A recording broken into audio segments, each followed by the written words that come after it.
It was a crisp autumn evening when Alex, Bella, Chris, and Dana set out on a spontaneous adventure. They had heard rumors of an abandoned carnival deep in the woods, untouched for decades and teeming with mystery. The four friends, driven by curiosity and the allure of the unknown, decided to find it. After hours of trekking through the dense forest, they stumbled upon a rusted iron gate with a faded sign that read, "Welcome to Wonderland Carnival." The entrance was overgrown with ivy, and the carnival beyond was eerily still, bathed in the silvery light of the full moon. As they ventured deeper, the carnival seemed to awaken. The Ferris wheel creaked to life. The merry-go-round began to spin, and the sounds of distant laughter filled the air. They decided to split up to explore the various attractions. Alex, a budding photographer with an eye for the eerie, found himself drawn to the Ferris wheel. As he climbed into one of the carriages, he heard whispers of his name, chilling him to the bone. Bella, a thrill-seeker with a penchant for the supernatural, wandered into the funhouse. She was greeted by distorted mirrors that reflected her deepest fears, turning her reflection into grotesque, mocking versions of herself. Chris, the pragmatic one of the group and an aspiring detective, entered the haunted house, only to be confronted by shadowy figures that seemed to appear and vanish at will, always just out of reach. Dana, an artist with a vivid imagination, was captivated by the carousel, its horses seemingly coming to life, their eyes glowing malevolently as they turned to watch her. The friends regrouped at the center of the carnival, each sharing their terrifying encounters. They realized that the carnival was haunted by malevolent spirits trapped within the attractions. Seeking answers, they found an old caretaker's shack with a dusty journal inside. The journal belonged to a man named Vincent, the sinister ringmaster who had owned the carnival.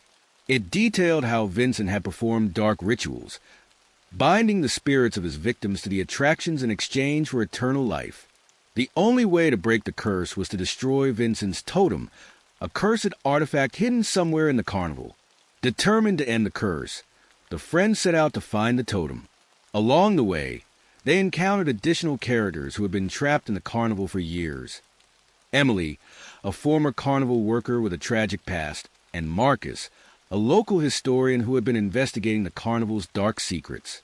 Together, they faced increasingly dangerous encounters with the spirits, each one more terrifying than the last.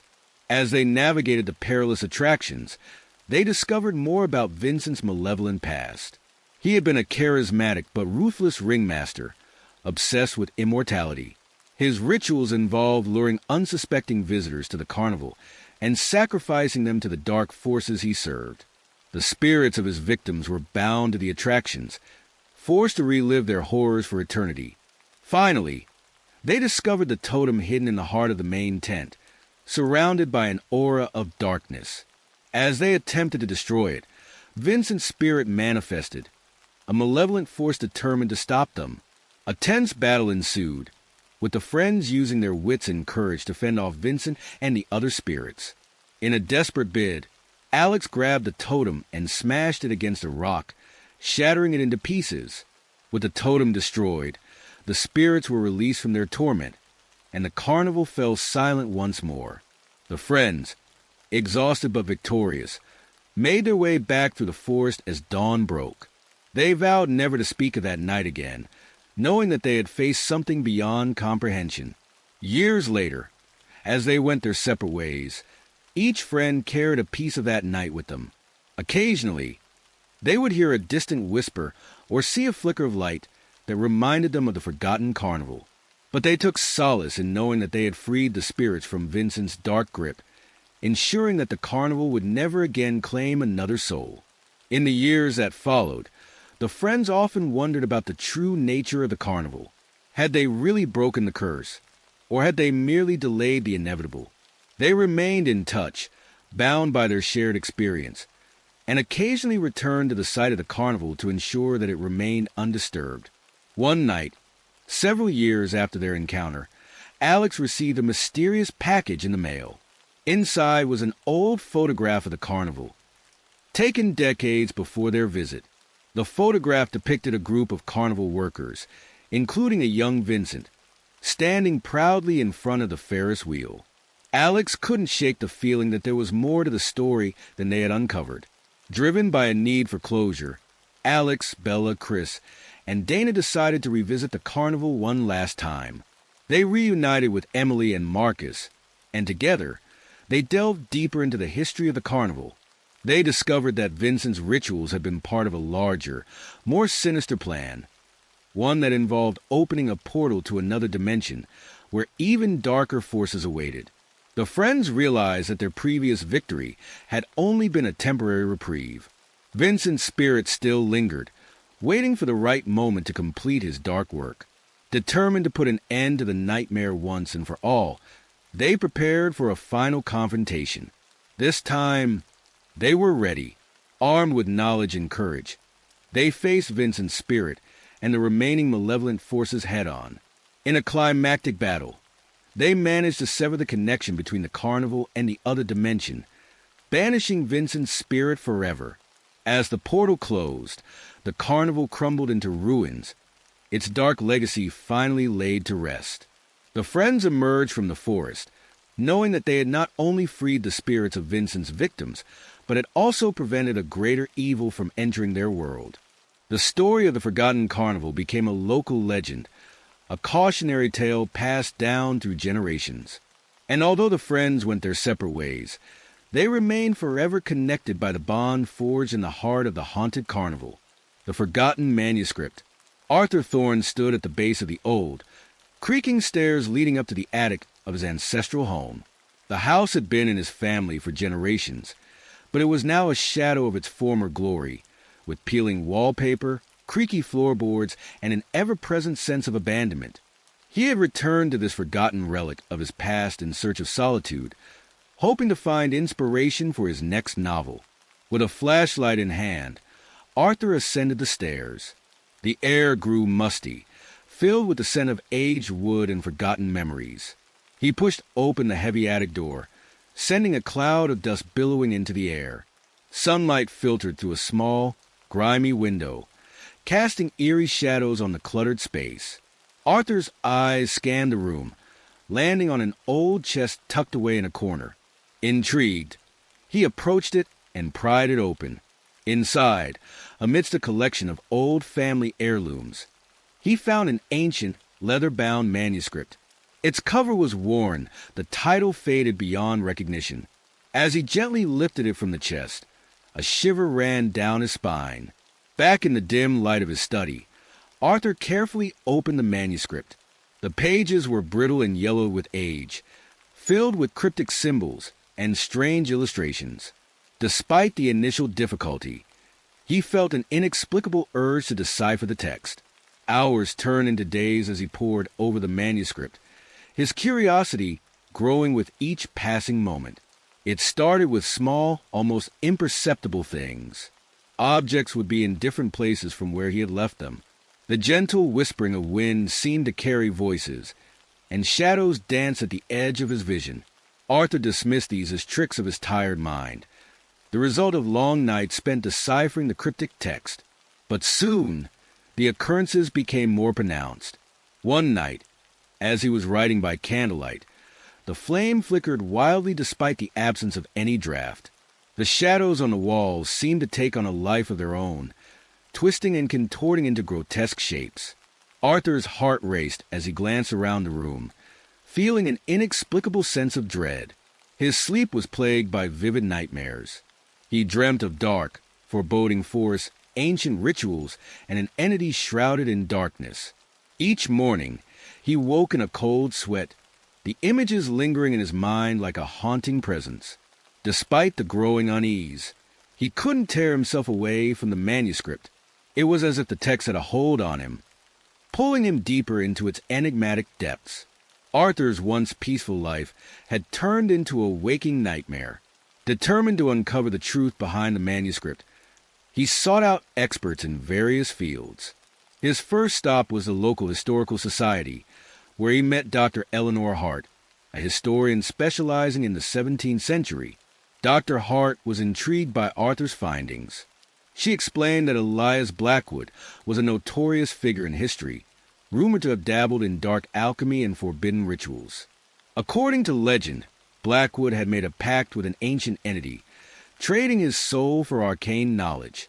The manuscript, she believed, could be the key to understanding his dark experiments.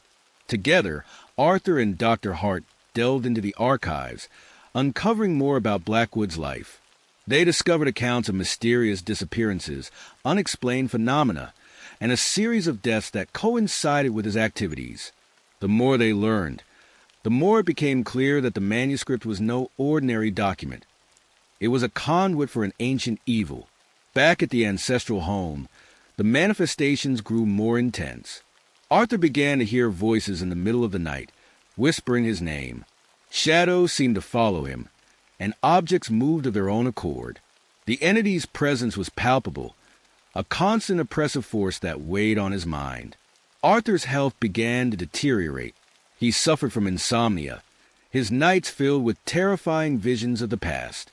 He saw Elias Blackwood performing dark rituals, summoning the entity from the depths of the unknown. Each vision felt more real than the last, as if the boundaries between past and present were collapsing. Desperation drove Arthur to seek help from the occult community. He met with a group of practitioners who specialized in exorcisms and supernatural investigations. They warned him that the entity was growing stronger, feeding off his fear and despair. The only way to banish it was to perform a ritual to sever the connection between the manuscript and the entity. As Arthur continued to study the manuscript, he discovered hidden passages and cryptic symbols. He realized that the text was more than just a record of Blackwood's experiments. It was a guide to summoning and controlling the entity. The manuscript contained detailed instructions for a ritual that could trap the entity and prevent it from wreaking havoc on the world. Arthur's newfound knowledge came at a cost. The entity's attacks grew more violent, leaving him physically and mentally exhausted. He felt as if he were constantly being watched, his every move scrutinized by an unseen force. The pressure was mounting, and time was running out. With Dr. Hart's help, Arthur deciphered the final pieces of the ritual. They gathered the necessary components: rare herbs, ancient relics, and a personal sacrifice of great significance. Arthur knew what he had to do. He had to offer his life's work, the novels that had defined his career. On the night of the ritual, Arthur arranged his manuscripts in a circle around the ancient document. The air was thick with tension as he recited the incantation, his voice trembling with emotion. The candles flickered, casting eerie shadows on the walls. As the flames roared to life, the entity manifested in its full form, a terrifying apparition of darkness and malice. It howled in fury, lashing out at Arthur with tendrils of shadow. But Arthur stood firm, repeating the incantation with unwavering determination. The ancient relics glowed with a faint light, and the air crackled with energy. The entity's screams grew louder, echoing through the house. Arthur's manuscripts ignited, their pages consumed by the flames. The entity's form began to waver, its power weakening with each passing moment. With one final incantation, Arthur completed the ritual. The entity let out a final, anguished scream before being sucked back into the manuscript. The flames died down, leaving behind only ashes and silence. Arthur collapsed to the floor, drained but victorious. The manuscript lay in the center of the circle, its cover charred and blackened. The curse had been lifted, and the house was finally free of the entity's presence. Arthur felt a sense of peace wash over him. The weight of the past lifted from his shoulders. In the days that followed, Arthur reflected on the ordeal. He had lost his life's work, but he had gained something far more valuable: his sanity and his freedom. He vowed to keep the manuscript secret, hoping that the ancient evil would remain forgotten for eternity. Dr. Hart published a scholarly article on Elias Blackwood and the mysterious manuscript, omitting the darker details to protect Arthur's privacy. The house, once a place of nightmares, became a sanctuary of peace and solitude. Arthur continued to write, drawing inspiration from his harrowing experience. As the years passed, the story of the forgotten manuscript faded into obscurity. But for Arthur Thorne, It remained a haunting reminder of the thin veil between reality and the unknown, a testament to the enduring power of the written word. The Haunting of Hollow Hill. The Peterson family, comprised of Jack, Emily, and their 2 children, Sarah and Ben, moved into the picturesque old mansion on Hollow Hill, excited for a fresh start in the countryside. The mansion, with its ivy-covered walls, expansive gardens, and charming rustic architecture, seemed like a dream come true. Little did they know, their new home harbored dark secrets. The family quickly settled in, marveling at the beauty of the mansion and the surrounding landscape. Sarah and Ben explored the vast grounds, discovering hidden nooks and crannies, while Jack and Emily admired the antique furnishings and intricate woodwork that adorned the interior. Emily, an artist, found the mansion's atmosphere inspiring and began sketching the picturesque scenes around her. It wasn't long before strange occurrences began to disrupt their peaceful life. Sarah was the first to notice the unsettling phenomenon. She heard whispers late at night, echoing through the hallways, and saw fleeting shadows moving just beyond her field of vision. Initially dismissing these experiences as tricks of her imagination, she kept them to herself. As days turned into weeks, the manifestations grew more pronounced. Objects moved on their own, doors creaked open and shut, and the temperature in certain rooms dropped suddenly. Jack and Emily were skeptical at first, attributing these events to the quirks of an old house. However, when Ben reported seeing a ghostly figure in his bedroom, their skepticism turned to concern. One evening, as the family gathered around the fireplace, Sarah nervously shared her experiences. "I think there's something in this house," she whispered, her voice trembling. Ben nodded in agreement, describing the figure he had seen. Jack and Emily exchanged worried glances, realizing that they could no longer dismiss the strange occurrences. Determined to uncover the truth behind the haunting, Emily delved into the mansion's history. She visited the local library and spoke with longtime residents of the village. Through her research, she learned that the mansion had once belonged to a wealthy landowner named Lord William Hargrove. Lord Hargrove was known for his tyrannical rule over the estate and his mysterious disappearance over a century ago. Emily discovered that Lord Hargrove's death had never been confirmed, and rumors circulated that he had been murdered by a scorned servant. The spirit, it seemed, was Lord Hargrove himself, unable to rest due to the unresolved nature of his demise. Meanwhile, Jack began to notice subtle changes in Emily. She became increasingly absorbed in her research, often losing track of time and neglecting her usual routines. The children, too, were affected by the haunting, their once carefree laughter replaced by hushed whispers and wary glances. The more the Petersons learned about Lord Hargrove, the more intense the haunting became. The ghostly figure began to appear more frequently, and the whispers grew louder, echoing with a sense of urgency. The mansion's atmosphere turned oppressive, and the family felt as if they were constantly being watched. One night, Sarah woke to find the ghost of Lord Hargrove standing at the foot of her bed, his eyes filled with anger and sorrow. He spoke to her in a chilling voice, demanding that his murder be avenged so that he could find peace. Terrified, Sarah relayed the encounter to her family the next morning. Jack, determined to protect his family, took action to safeguard the mansion. He installed additional locks and security measures, though he knew they would be of little use against a vengeful spirit. The haunting took a toll on his own well-being, as sleepless nights and constant vigilance left him exhausted and on edge. Realizing that they needed assistance, Jack contacted a paranormal investigator named Professor Charles Whitaker. Professor Whitaker had a reputation for solving supernatural mysteries and had written several books on the subject. He arrived at Hollow Hill with his team, equipped with the latest ghost hunting technology. As they conducted their investigation, Professor Whitaker confirmed the presence of Lord Hargrove's spirit. He explained that the spirit's unrest was linked to the violent manner of his death and the lack of justice. To lay the spirit to rest, they needed to uncover the truth behind Lord Hargrove's murder and perform a ritual to release his soul. The Petersons watched with a mix of hope and trepidation as Professor Whitaker's team set up their equipment: cameras, sensors, and EVP, electronic voice phenomena. Recorders were placed throughout the mansion, ready to capture any supernatural activity. The air was thick with tension as the investigation began.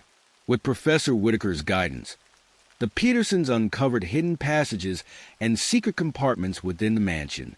In one such compartment, they found a journal belonging to Lord Hargrove's loyal servant Thomas.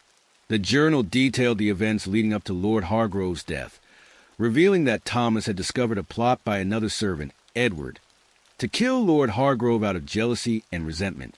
Thomas had confronted Edward, resulting in a violent struggle that ended with Edward's death. However, Lord Hargrove had been mortally wounded during the altercation and succumbed to his injuries shortly after. Fearing retribution, Thomas had hidden the truth and fled the estate. As the Petersons read Thomas's journal, they felt a mixture of relief and sorrow. The truth had been uncovered, but it came with the weight of a century-old tragedy. Emily's research and determination had finally paid off, and she felt a renewed sense of purpose. Armed with this knowledge, Professor Whitaker prepared the ritual to release Lord Hargrove's spirit. The family gathered in the grand hall, where they arranged candles and ancient symbols as instructed. Professor Whitaker began the incantation, and the air grew thick with an otherworldly presence. As the ritual progressed, Lord Hargrove's spirit materialized before them, his expression softening as the truth of his death was revealed.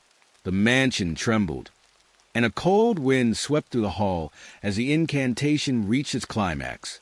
With a final, anguished cry, Lord Hargrove's spirit was released, and a profound sense of peace settled over Hollow Hill. The Petersons watched in awe as the ghostly figure dissolved into the air, leaving behind a sense of closure and tranquility. The oppressive atmosphere lifted, and the mansion felt like a true home once more. In the aftermath of the ritual, the Petersons felt a renewed sense of tranquility. The oppressive atmosphere lifted, and the strange occurrences ceased entirely. The mansion, once haunted by vengeful spirits, became a place of warmth and comfort. Grateful for the resolution, the Petersons continued to cherish their life at Hollow Hill. They maintained the mansion's historical legacy, sharing the story of Lord Hargrove with visitors and ensuring that his memory was honored. The haunting of Hollow Hill had ended, but the tale of its ghostly past lived on, a testament to the power of truth and the enduring strength of family. Jack and Emily found solace in their restored home, while Sarah and Ben regained their youthful exuberance. The family spent their days exploring the beautiful countryside, creating new memories and embracing the peaceful life they had always dreamed of. As the years passed, the Petersons continued to thrive at Hollow Hill. Emily's artwork flourished, inspired by the mansion's rich history, and Jack's writing took on new depth and meaning. The children grew up with a deep appreciation for their family's resilience and the lessons learned from their supernatural encounter. The haunting of Hollow Hill had left an indelible mark on their lives, but it had also brought them closer together. In facing the unknown, they had discovered the strength of their bond and the power of love to overcome even the darkest of fears. The haunting of Hollow Hill. As the Petersons settled back into their routine, they were relieved that the haunting had ceased. However, Sarah couldn't shake the feeling that there was more to the mansion story. Driven by curiosity, she decided to explore the attic once more. In the dim light, Sarah discovered a series of old photographs and letters hidden in an antique trunk. The photographs depicted previous occupants of the mansion, each family looking more troubled than the last. Among the letters, she found correspondences between Lord Hargrove and an unknown individual, hinting at a dark secret that had been kept hidden for generations. Despite the successful ritual, Sarah began to experience strange occurrences once again. She heard footsteps echoing in the hallways and felt a cold breath on her neck. Convinced that another spirit still lingered, she confided in Ben, who reluctantly agreed to help her investigate. Together, Sarah and Ben ventured into the mansion's cellar, where they discovered a hidden room. The room was filled with old books, occult symbols, and a large, intricately carved mirror. As they examined the mirror, Sarah caught a glimpse of a shadowy figure standing behind them. She spun around, but the figure had vanished. Sarah and Ben's discovery of the hidden room prompted Emily to revisit her research. She learned that the mirror was rumored to be a portal to the spirit world, used by Lord Hargrove for his dark rituals. The siblings theorized that the mirror had trapped another spirit, one that was now seeking a way to escape. Emily, concerned for her children's safety, reached out to Professor Whitaker once again. He returned to Hollow Hill, intrigued by the new findings. Using his knowledge of the occult, he explained that the mirror could indeed serve as a gateway, and that the presence they sensed was likely a spirit bound to it. The Petersons and Professor Whitaker devised a plan to cleanse the mirror and free the trapped spirit.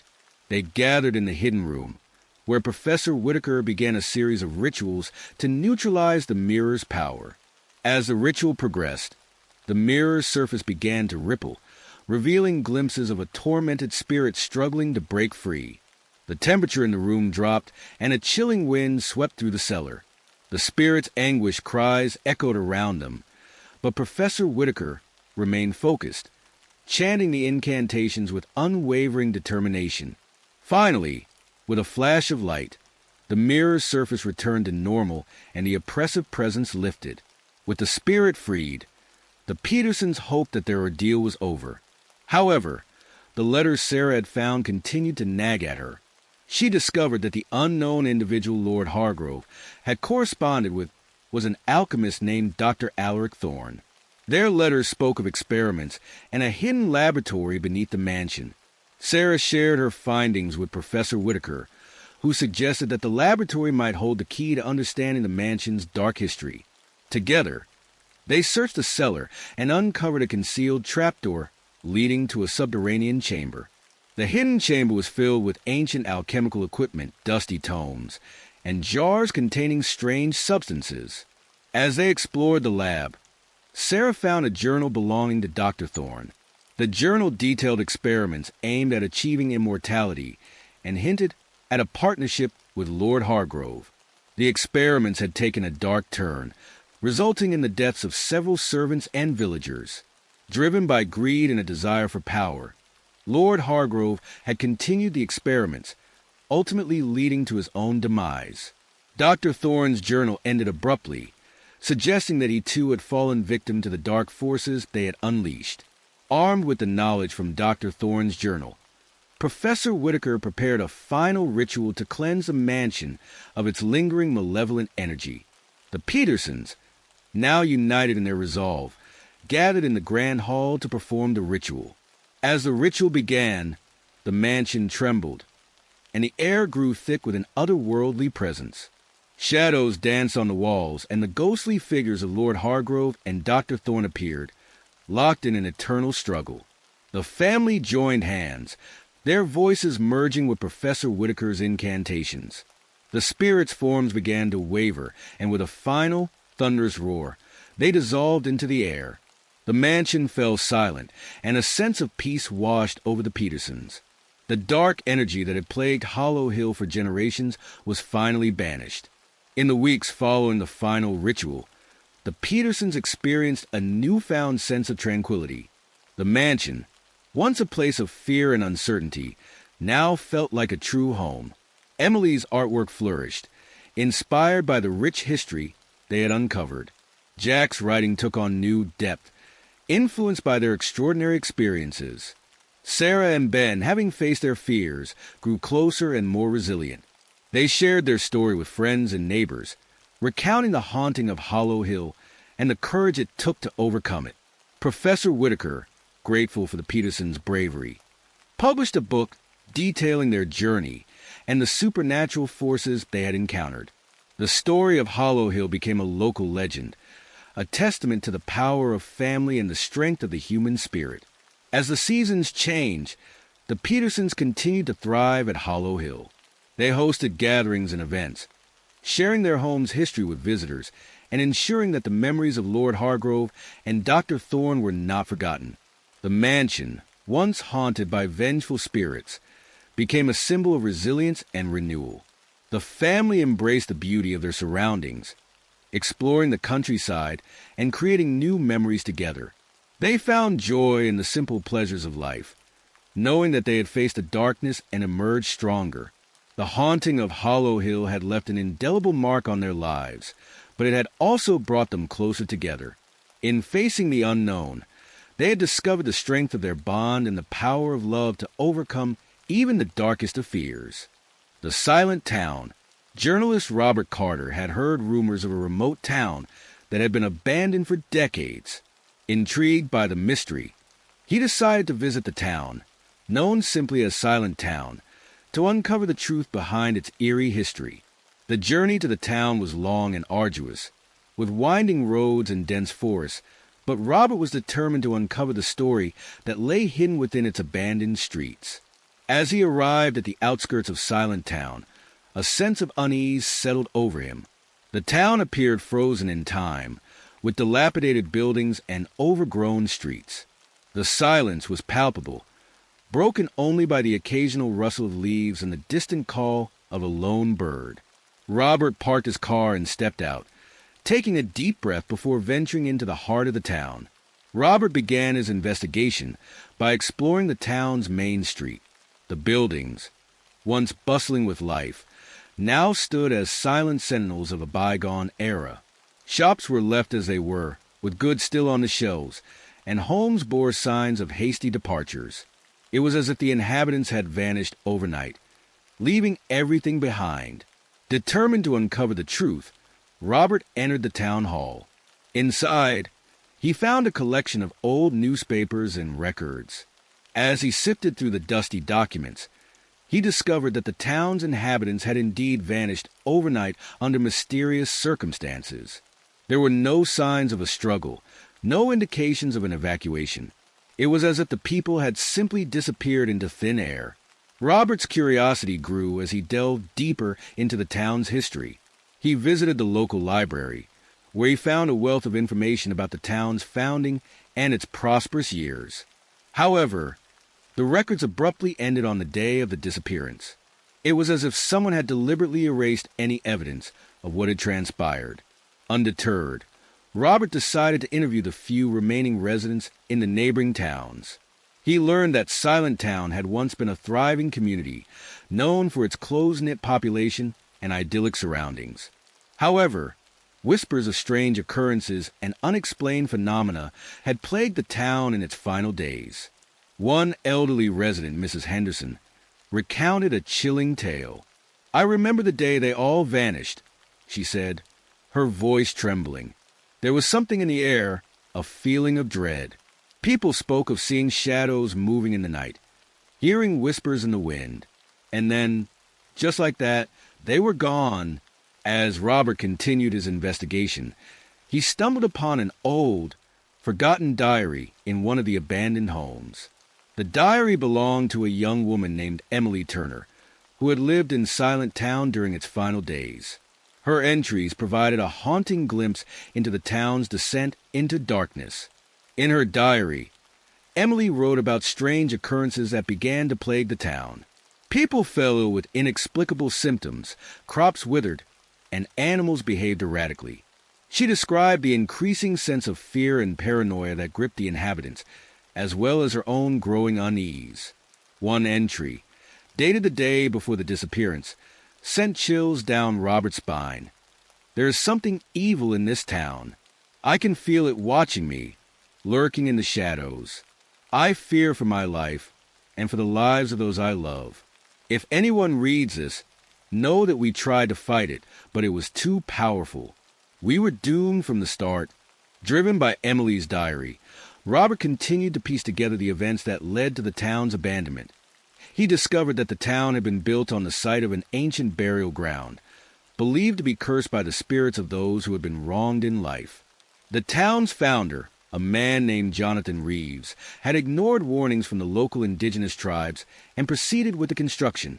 As the curse took hold, the town experienced a series of tragedies. Accidents, illnesses, and unexplained deaths became increasingly common.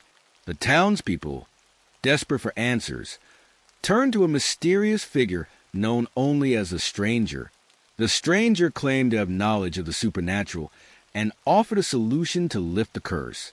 In a final, desperate attempt to save their town, the inhabitants performed a ritual under the stranger's guidance. However, the ritual went horribly wrong, unleashing a malevolent force that consumed the entire town. The stranger, along with the townspeople, vanished without a trace, leaving Silent Town to stand as a monument to their folly. As Robert uncovered the truth, he began to experience the same strange occurrences that had plagued the town's inhabitants. Whispers echoed through the empty streets. Shadows danced at the edges of his vision, and a sense of dread gnawed at his mind. Determined to document his findings, he set up his camera and began recording his experiences. One night, as he reviewed his footage, Robert noticed a shadowy figure lurking in the background. The figure seemed to be watching him, its eyes glowing with an otherworldly light. Fear tightened its grip on Robert's heart, but he knew he had to continue his investigation. In a final, desperate attempt to lift the curse, Robert decided to perform the same ritual that had doomed the town. He gathered the necessary components and set up the ritual site in the town square. As he recited the incantations, the air grew cold and the ground trembled beneath his feet. The malevolent force that had consumed Silent Town began to manifest before Robert's eyes. The shadowy figure emerged from the darkness, its form shifting and twisting into a monstrous shape. Robert could feel the weight of its presence, a suffocating sense of evil that threatened to overwhelm him. With every ounce of strength he had left, Robert continued the ritual. The entity howled in fury, lashing out with tendrils of darkness. Robert's mind was filled with visions of the town's final moments, the terror and despair of the inhabitants as they were consumed by the curse. Just as it seemed that Robert would be overwhelmed, the ritual reached its climax. A blinding light erupted from the center of the town square, and the malevolent force let out a final anguished scream. The entity dissolved into nothingness, and the oppressive atmosphere lifted. Exhausted and shaken, Robert collapsed to the ground. The silence of Silent Town was now serene, devoid of the sinister presence that had haunted it for decades. Slowly, Robert gathered his equipment and made his way back to his car. As he drove away from Silent Town, Robert couldn't shake the feeling that he had narrowly escaped a terrible fate. He knew that the story he had uncovered was one that would haunt him for the rest of his life. He vowed to share the tale of Silent Town, to ensure that the mistakes of the past were never forgotten. Back in the safety of his home, Robert wrote his article, detailing the history and horrors of Silent Town. The piece was published, garnering widespread attention and sparking debates about the existence of the supernatural. While some dismissed the story as mere fiction, others were captivated by the chilling account. Years later, Robert visited Silent Town once more. The town had become a place of intrigue and mystery, drawing visitors and paranormal enthusiasts from all over. The once abandoned streets were now filled with curious explorers, all eager to uncover the secrets of the past. As he walked through the town, Robert felt a sense of closure. The curse had been lifted, and the town's tragic history had been brought to light. Silent Town, once a place of fear and despair, now stood as a testament to the resilience of the human spirit and the power of truth. The Silent Town. Journalist Robert Carter had heard rumors of a remote town that had been abandoned for decades. Intrigued by the mystery, he decided to visit the town, known simply as Silent Town, to uncover the truth behind its eerie history. The journey to the town was long and arduous, with winding roads and dense forests, but Robert was determined to uncover the story that lay hidden within its abandoned streets. As he arrived at the outskirts of Silent Town, a sense of unease settled over him. The town appeared frozen in time, with dilapidated buildings and overgrown streets. The silence was palpable, broken only by the occasional rustle of leaves and the distant call of a lone bird. Robert parked his car and stepped out, taking a deep breath before venturing into the heart of the town. Robert began his investigation by exploring the town's main street. The buildings, once bustling with life, now stood as silent sentinels of a bygone era. Shops were left as they were, with goods still on the shelves, and homes bore signs of hasty departures. It was as if the inhabitants had vanished overnight, leaving everything behind. Determined to uncover the truth, Robert entered the town hall. Inside, he found a collection of old newspapers and records. As he sifted through the dusty documents, he discovered that the town's inhabitants had indeed vanished overnight under mysterious circumstances. There were no signs of a struggle, no indications of an evacuation. It was as if the people had simply disappeared into thin air. Robert's curiosity grew as he delved deeper into the town's history. He visited the local library, where he found a wealth of information about the town's founding and its prosperous years. However, the records abruptly ended on the day of the disappearance. It was as if someone had deliberately erased any evidence of what had transpired. Undeterred, Robert decided to interview the few remaining residents in the neighboring towns. He learned that Silent Town had once been a thriving community, known for its close-knit population and idyllic surroundings. However, whispers of strange occurrences and unexplained phenomena had plagued the town in its final days. One elderly resident, Mrs. Henderson, recounted a chilling tale. "I remember the day they all vanished," she said, her voice trembling. There was something in the air, a feeling of dread. People spoke of seeing shadows moving in the night, hearing whispers in the wind. And then, just like that, they were gone. As Robert continued his investigation, he stumbled upon an old, forgotten diary in one of the abandoned homes. The diary belonged to a young woman named Emily Turner, who had lived in Silent Town during its final days. Her entries provided a haunting glimpse into the town's descent into darkness. In her diary, Emily wrote about strange occurrences that began to plague the town. People fell ill with inexplicable symptoms, crops withered, and animals behaved erratically. She described the increasing sense of fear and paranoia that gripped the inhabitants, as well as her own growing unease. One entry, dated the day before the disappearance, sent chills down Robert's spine. "There is something evil in this town. I can feel it watching me, lurking in the shadows. I fear for my life and for the lives of those I love. If anyone reads this, know that we tried to fight it, but it was too powerful. We were doomed from the start." Driven by Emily's diary, Robert continued to piece together the events that led to the town's abandonment. He discovered that the town had been built on the site of an ancient burial ground, believed to be cursed by the spirits of those who had been wronged in life.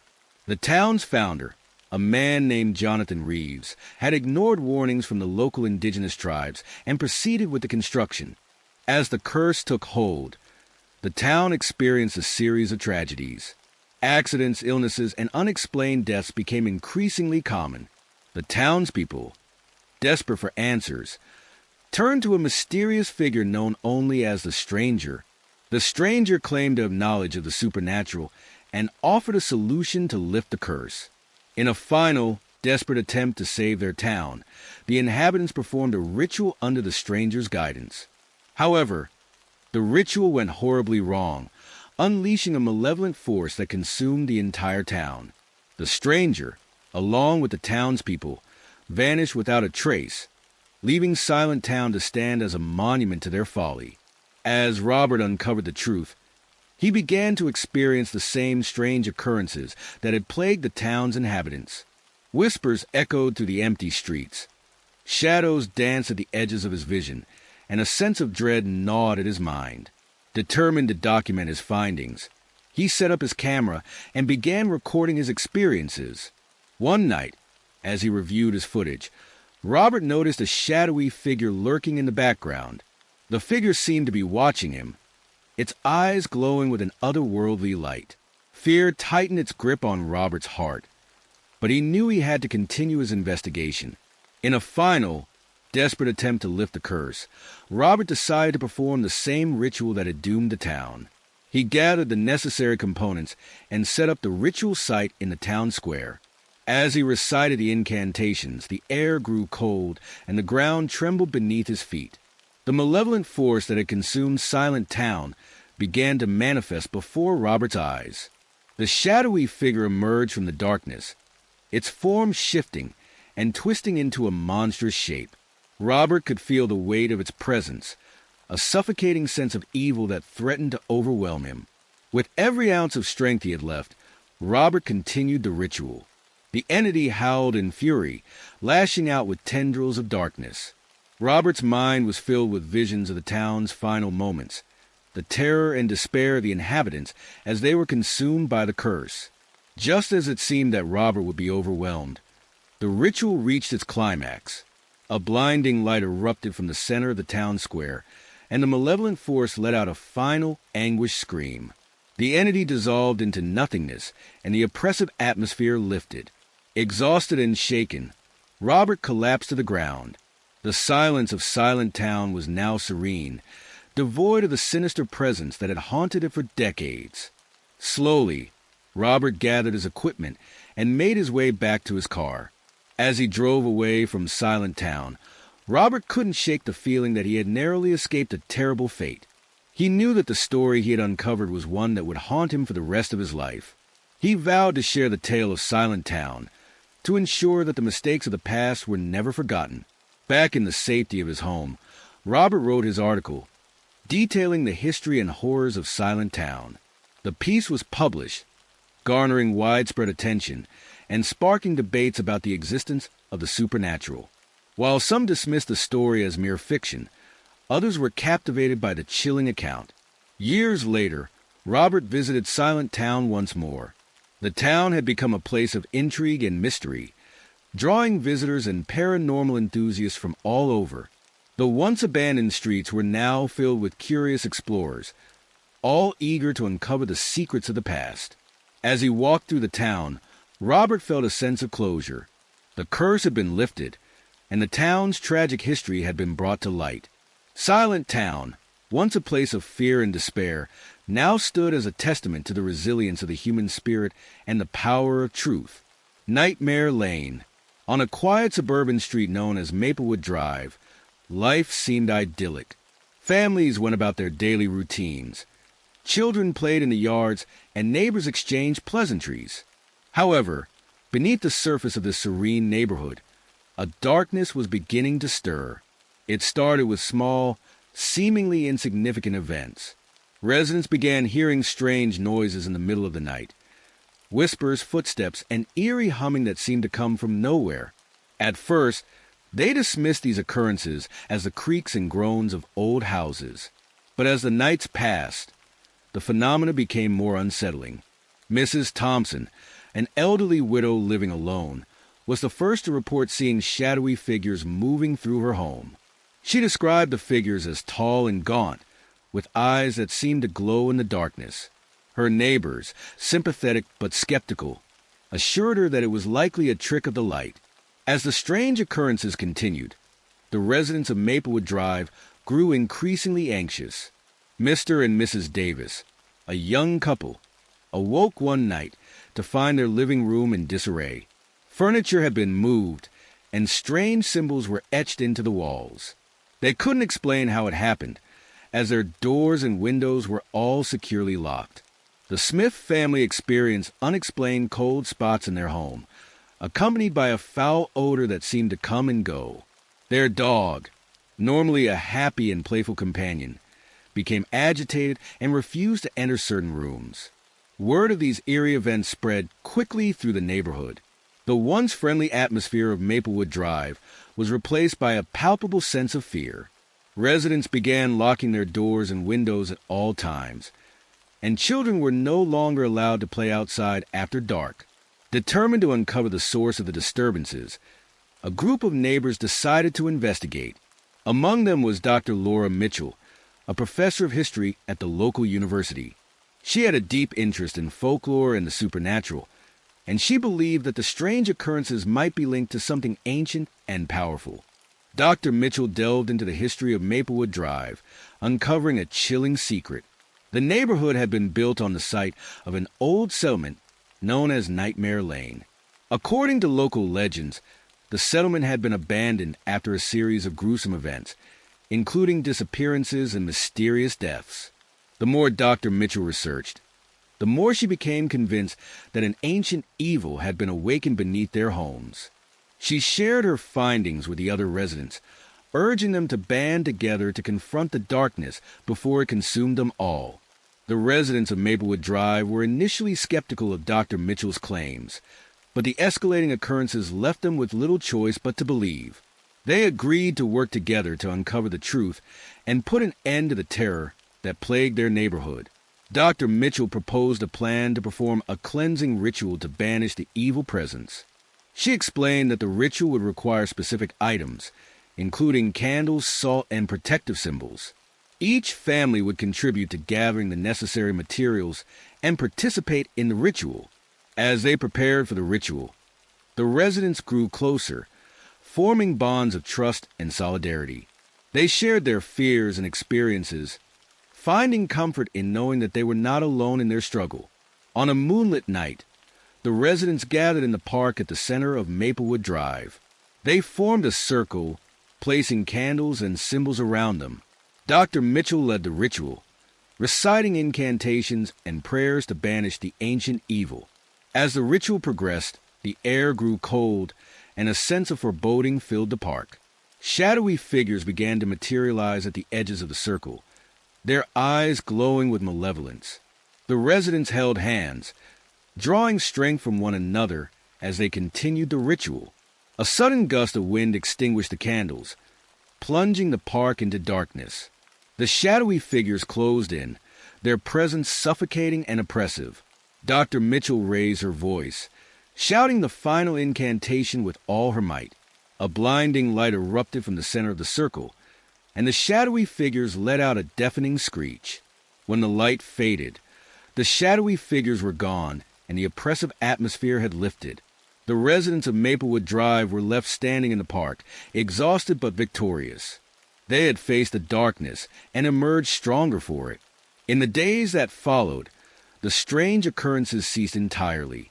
The residents slowly returned to their normal routines, grateful for the peace that had been restored. The bonds they had formed during their ordeal remained strong, and the neighborhood became a close-knit community once more. Dr. Mitchell continued her research into the history of Nightmare Lane, determined to ensure that the ancient evil would never be awakened again. She wrote a detailed account of the events, sharing the story with the academic community and preserving the memory of their struggle. Months passed, and the residents of Maplewood Drive enjoyed a period of calm and normalcy. However, the peace was short-lived. One evening, young Tommy Johnson ran to his parents, wide-eyed and trembling. He claimed to have seen a dark figure standing at the edge of the park, watching him. The residents dismissed Tommy's sighting as a child's overactive imagination, but as more children reported similar encounters, a sense of unease began to creep back into the neighborhood. Mrs. Thompson, who had been the first to experience the shadowy figures, felt a familiar chill in the air and noticed that her house had grown colder. Determined to get to the bottom of the renewed disturbances, Dr. Mitchell and a few of the residents conducted nightly patrols of the neighborhood, hoping to catch a glimpse of the elusive figure. They set up cameras and motion sensors around the park, but each night ended without any concrete evidence. One night, while reviewing footage from one of the cameras, Dr. Mitchell noticed a faint, shadowy outline of a figure standing at the edge of the frame. The figure's eyes glowed with the same malevolence described by the children. She knew they were facing the return of an old threat. Dr. Mitchell reached out to a colleague, Professor Edward Hawthorne, an expert in ancient rituals and curses. Professor Hawthorne arrived at Maplewood Drive with a sense of urgency, and the two professors began researching ways to permanently banish the malevolent force. Through their research, they discovered that the entity, known as the Stranger, was an ancient spirit bound to the land of Nightmare Lane. The previous ritual had only temporarily weakened it, but to banish it forever, they would need to perform a more powerful and dangerous ritual. The residents of Maplewood Drive were determined to rid their neighborhood of the Stranger once and for all. They banded together, gathering the necessary components for the ritual. Among the items needed were rare herbs, sacred relics, and an ancient tome containing the ritual incantations. As they prepared, tensions ran high. The residents were aware of the danger they faced, but their fear was outweighed by their determination to protect their homes and loved ones. Dr. Mitchell and Professor Hawthorne worked tirelessly to ensure that the ritual would be performed correctly. The night of the ritual arrived, and the residents gathered in the park once more. The atmosphere was tense, and the air crackled with anticipation. They formed a circle around a makeshift altar, and Dr. Mitchell and Professor Hawthorne began the incantations. As the ritual progressed, the ground trembled and a chilling wind swept through the park. The shadowy figure of the stranger materialized before them, its form shifting and twisting with rage. Its eyes glowed with a malevolent light, and its presence filled the air with a suffocating sense of dread. The residents held their ground, reciting the incantations in unison with Dr. Mitchell and Professor Hawthorne. The stranger howled in fury, lashing out with tendrils of darkness.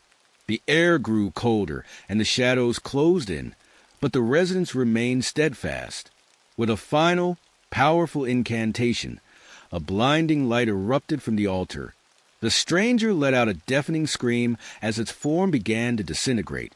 The light grew brighter, consuming the shadowy figure until it was nothing more than a wisp of smoke.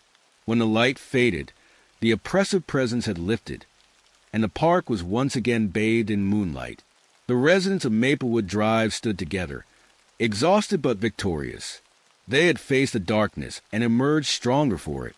In the days that followed, the strange occurrences ceased entirely. The residents slowly returned to their normal routines, grateful for the peace that had been restored. The bonds they had formed during their ordeal remained strong, and the neighborhood became a close-knit community once more. Dr. Mitchell and Professor Hawthorne documented their findings and the events that had transpired, ensuring that future generations would be aware of the ancient evil that once plagued their homes.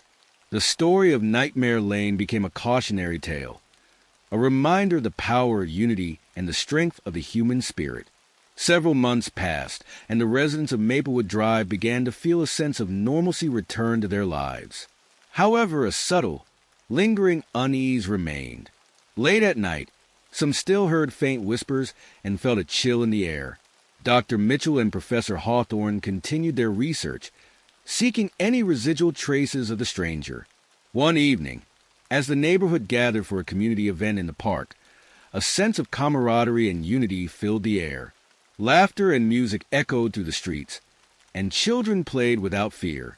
It seemed that the horrors of Nightmare Lane were finally behind them. Just as the festivities reached their peak, a sudden, ominous darkness descended upon the park. The cheerful atmosphere was replaced by an overwhelming sense of dread. Shadowy figures emerged from the edges of the park, their eyes glowing with malevolence. The residents, now alert and determined, quickly formed a circle around the children, protecting them from the encroaching darkness. Dr. Mitchell and Professor Hawthorne stepped forward, realizing that the stranger had returned for one final confrontation. With a steely resolve, they began to recite the powerful incantations once more. The residents joined hands, their collective strength fueling the ritual. The ground trembled, and the air crackled with energy as the shadowy figures closed in. The stranger, now fully manifested, towered over the park, its form a twisted mass of darkness and rage.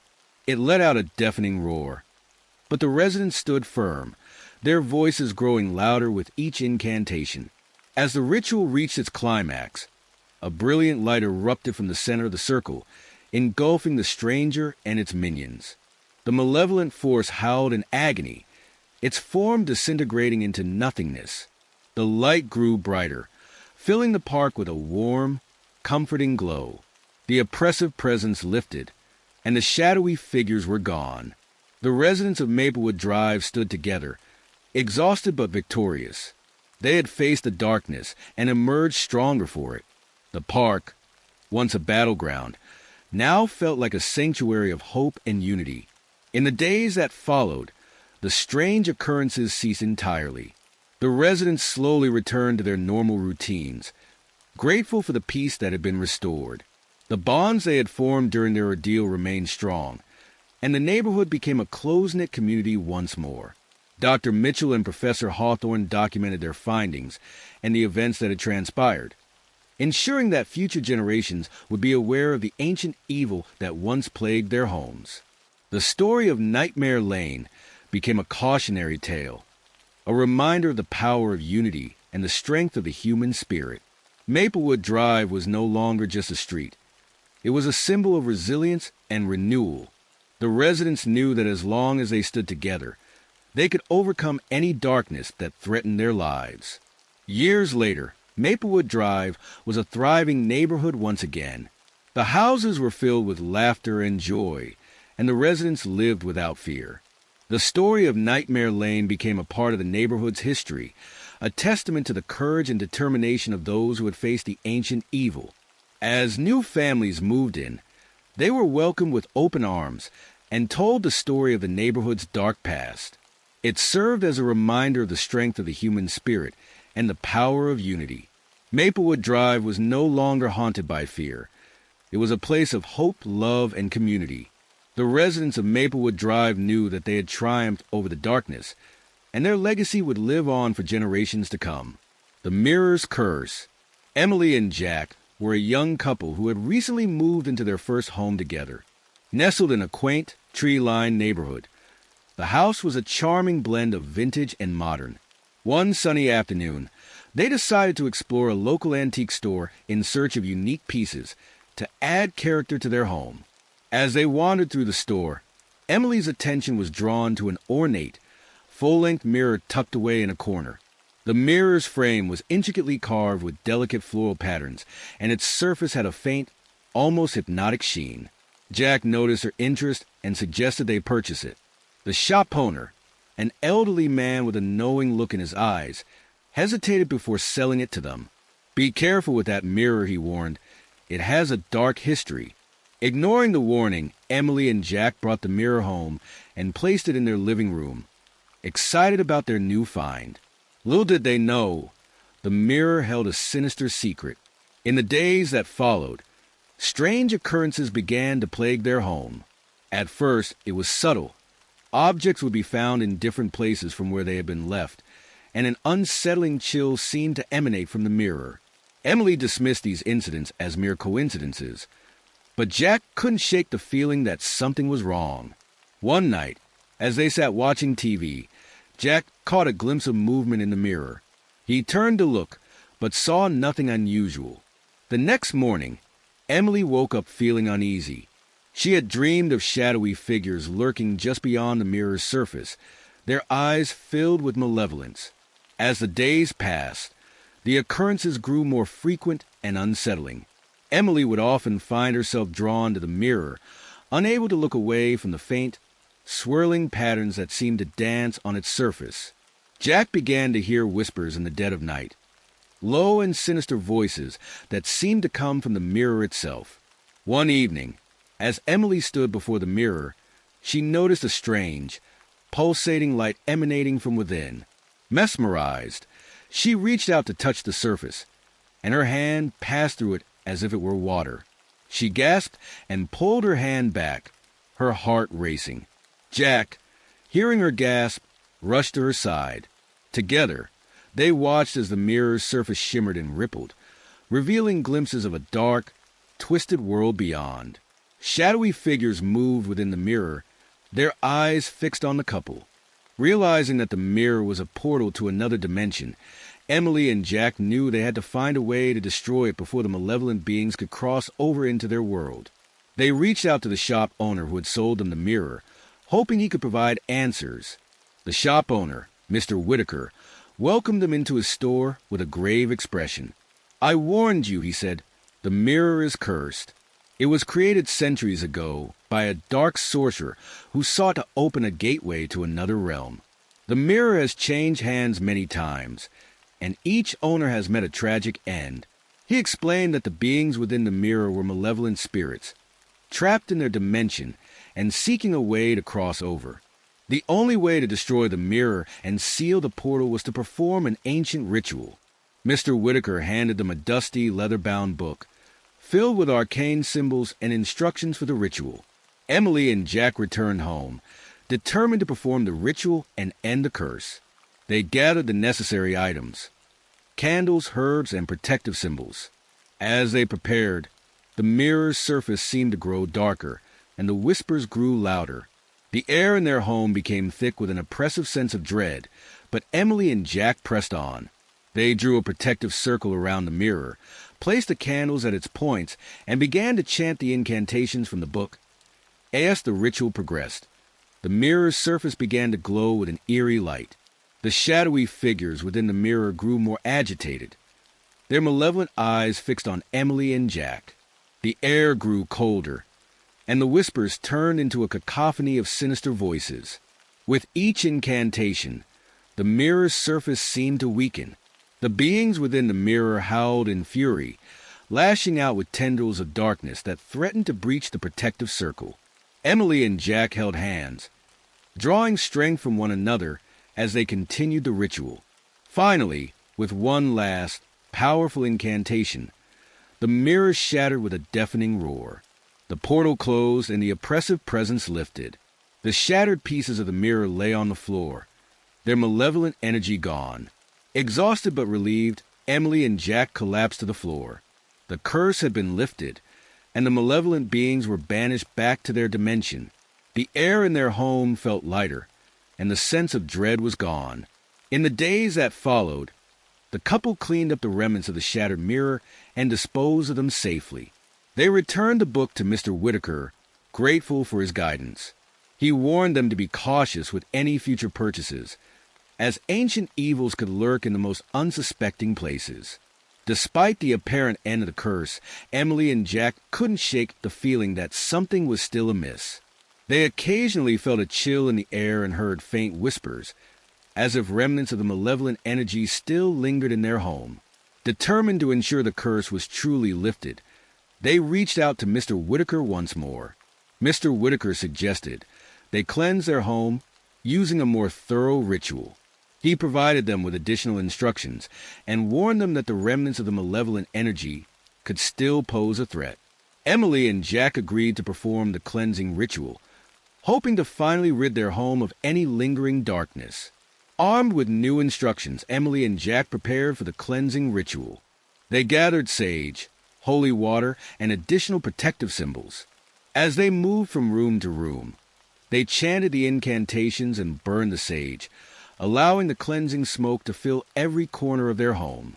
The atmosphere in their home began to lighten, and the whispers grew fainter. However, as they approached the living room where the mirror had once stood, the air grew colder, and a sense of foreboding filled the room. Determined to complete the ritual, Emily and Jack placed the holy water and protective symbols around the living room. With one final incantation, a burst of light filled the room and the oppressive presence dissipated. The lingering unease was finally gone, and their home felt truly cleansed. Several months later, just as Emily and Jack had settled into a peaceful routine, an unexpected visitor arrived at their door. It was a young woman named Clara, who claimed to be a distant relative of the original creator of the mirror. She had been searching for the mirror for years, hoping to put an end to its curse once and for all. Clara explained that her ancestor, the dark sorcerer who had created the mirror, had left behind a hidden journal detailing the true origins of the mirror and the way to permanently seal the portal. She had finally uncovered the journal and wanted to ensure that the curse was completely eradicated. Intrigued, Emily and Jack invited Clara into their home. Clara shared the journal with them, revealing the sorcerer's true intentions. The mirror had been created not just as a portal, but as a means to harness the power of the malevolent beings and gain control over their dimension. The journal contained detailed instructions for a final, powerful ritual to permanently seal the portal and prevent the beings from ever crossing over again. Emily, Jack, and Clara agreed to work together to perform the ritual and ensure that the curse was truly lifted. With Clara's guidance, Emily and Jack gathered the necessary components for the final ritual. The ritual required rare herbs, ancient relics, and precise incantations. As they prepared, the atmosphere in their home grew tense, but they were determined to see it through. On the night of the ritual, the three of them gathered in the living room where the mirror had once stood. They formed a protective circle and began the incantations. The air grew thick with energy, and a faint, malevolent presence seemed to stir. As the ritual progressed, the malevolent beings within the mirror began to fight back. Shadows crept along the walls, and the temperature in the room plummeted. The whispers grew louder, forming an almost deafening chorus of sinister voices. Emily, Jack, and Clara remained steadfast, their voices rising in unison as they chanted the final incantations. The malevolent energy within the room reached a fever pitch, and a dark, swirling vortex began to form where the mirror once stood. The three of them held hands, drawing strength from one another as they faced the dark forces head-on.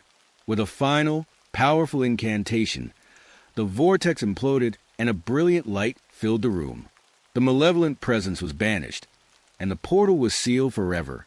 Exhausted but relieved, Emily, Jack, and Clara watched as the brilliant light slowly faded, leaving the room bathed in a warm, comforting glow. The oppressive presence that had haunted them was finally gone, and the portal was sealed forever. The air in their home felt lighter, and a sense of peace settled over them. In the days that followed, Emily and Jack cleaned up the remnants of the shattered mirror and disposed of them safely. They thanked Clara for her invaluable help and bid her farewell, knowing that they had finally put an end to the curse. With the curse lifted and the portal sealed, Emily and Jack were able to move forward with their lives. Their bond had grown stronger through their ordeal, and they were more determined than ever to build a happy and fulfilling life together. They filled their home with love and laughter, creating new memories to replace the dark ones. They also became more cautious with their purchases, ensuring that any new additions to their home were free of any sinister history. Emily and Jack shared their story with close friends and family, warning them of the dangers that could lie hidden in seemingly innocent objects. Their experience served as a reminder of the importance of caution and the strength that comes from facing challenges together. Years later, Emily and Jack continued to thrive in their home, now a sanctuary of light and love. They remained vigilant, knowing that the world was full of unknown dangers. Their story became a cautionary tale, passed down through generations as a reminder of the perils that could be hidden in plain sight. As they watched their children grow up in a safe and loving environment, Emily and Jack knew that they had triumphed over the darkness. Their experience had brought them closer together and had taught them the value of resilience and determination. The mirror's curse was a distant memory, but its lessons remained. Emily and Jack's story was a testament to the power of love, courage, and the unbreakable bond that had seen them through their darkest days. / Echoes of the past. Marcus Holloway, a successful author, had always felt a sense of unease when thinking about his hometown of Crescent Falls. Despite his achievements and the life he had built for himself, the shadows of his past continued to loom over him. When his latest book tour brought him close to Crescent Falls, Marcus decided it was time to confront the ghosts of his childhood. As he drove through the familiar streets, memories flooded back. The old school, the playground, and the houses of friends long forgotten. Crescent Falls hadn't changed much, but it felt different, darker, as if time had twisted its charm into something more sinister. Marcus checked into the only motel in town, determined to stay for a few weeks. He needed to understand the events that had haunted him for so long, the unsettling memories of his childhood, the traumatic experiences he had buried deep within, all resurfaced with a vengeance. The next day, Marcus visited the local diner, a place that had been the heart of Crescent Falls. To his surprise, he found some familiar faces. There was Sarah, his childhood best friend, now working as a waitress. There was also Tom, the once promising athlete, who now managed the diner. As they caught up on old times, Marcus noticed a shared tension, a sense of unease among the townspeople. Sarah and Tom spoke in hushed tones, avoiding certain topics. When Marcus mentioned the traumatic events of their childhood, a dark cloud seemed to pass over their faces.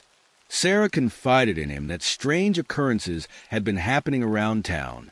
People had reported seeing shadowy figures, hearing eerie whispers, and experiencing unexplainable phenomena. Tom revealed that several residents had gone missing under mysterious circumstances.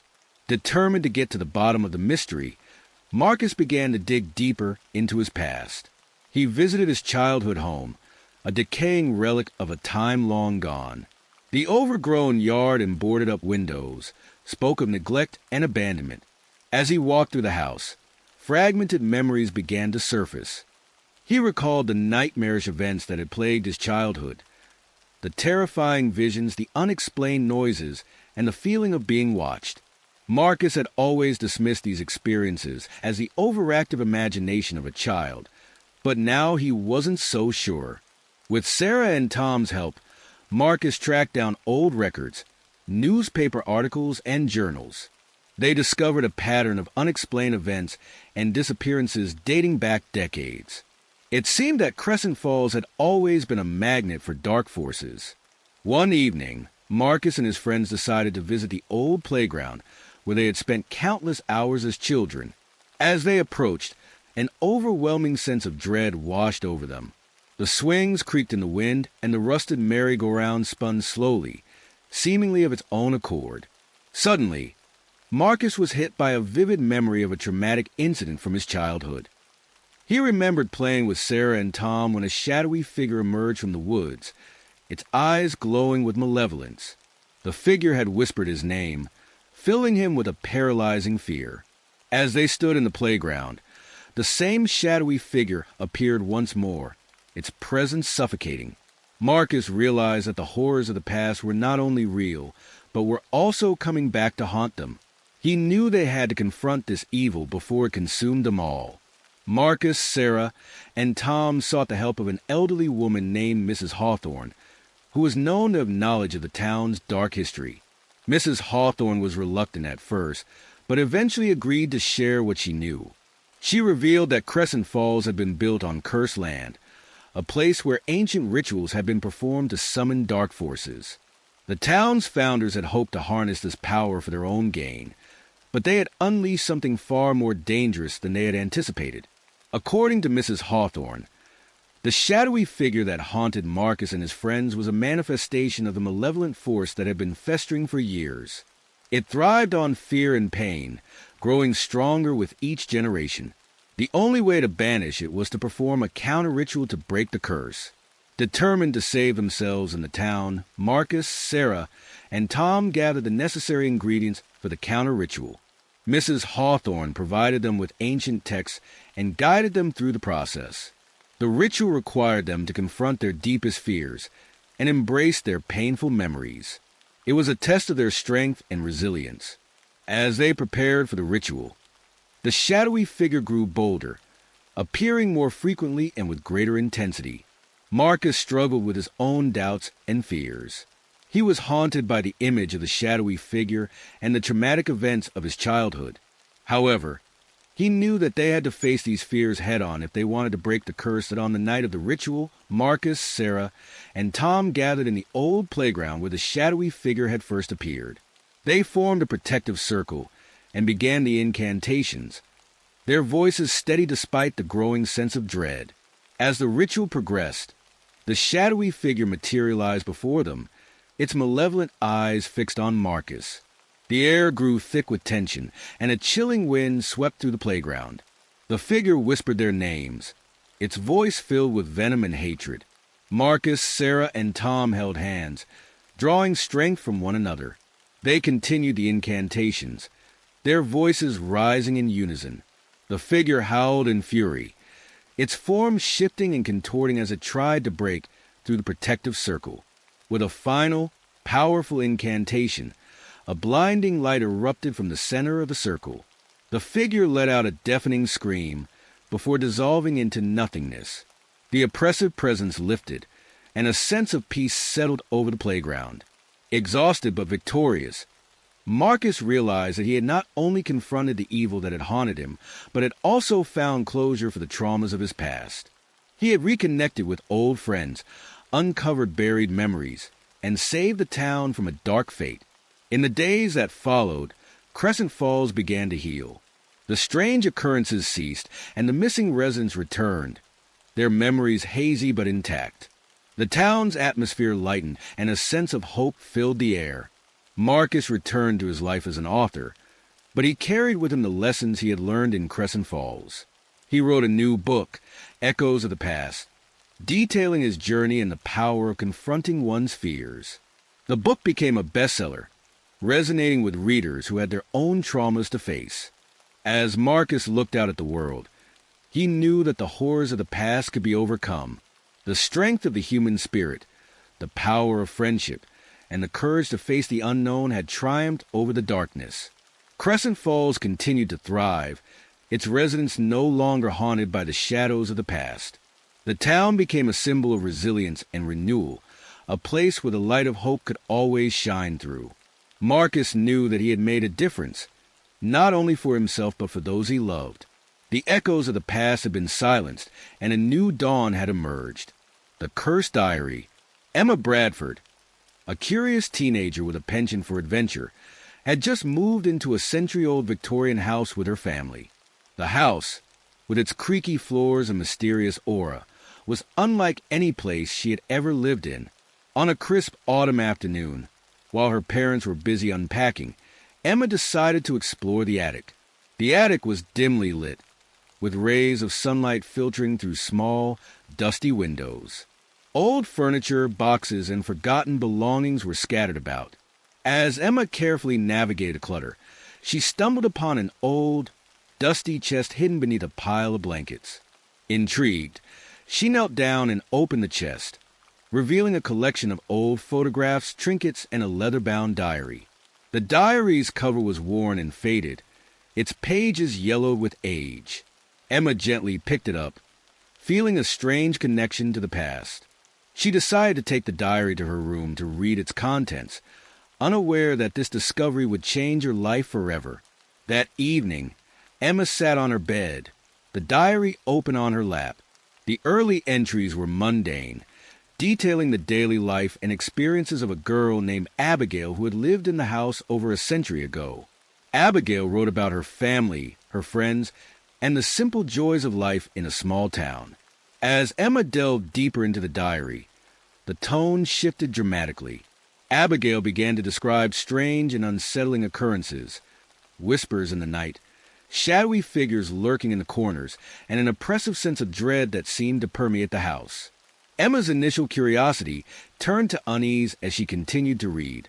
Abigail's entries grew darker, describing a series of gruesome murders that had taken place in the town. The victims were found with strange symbols carved into their flesh, and the townspeople were gripped by fear. Abigail wrote of a malevolent presence that seemed to be driving people to commit these horrific acts. She feared for her own safety and the safety of her loved ones.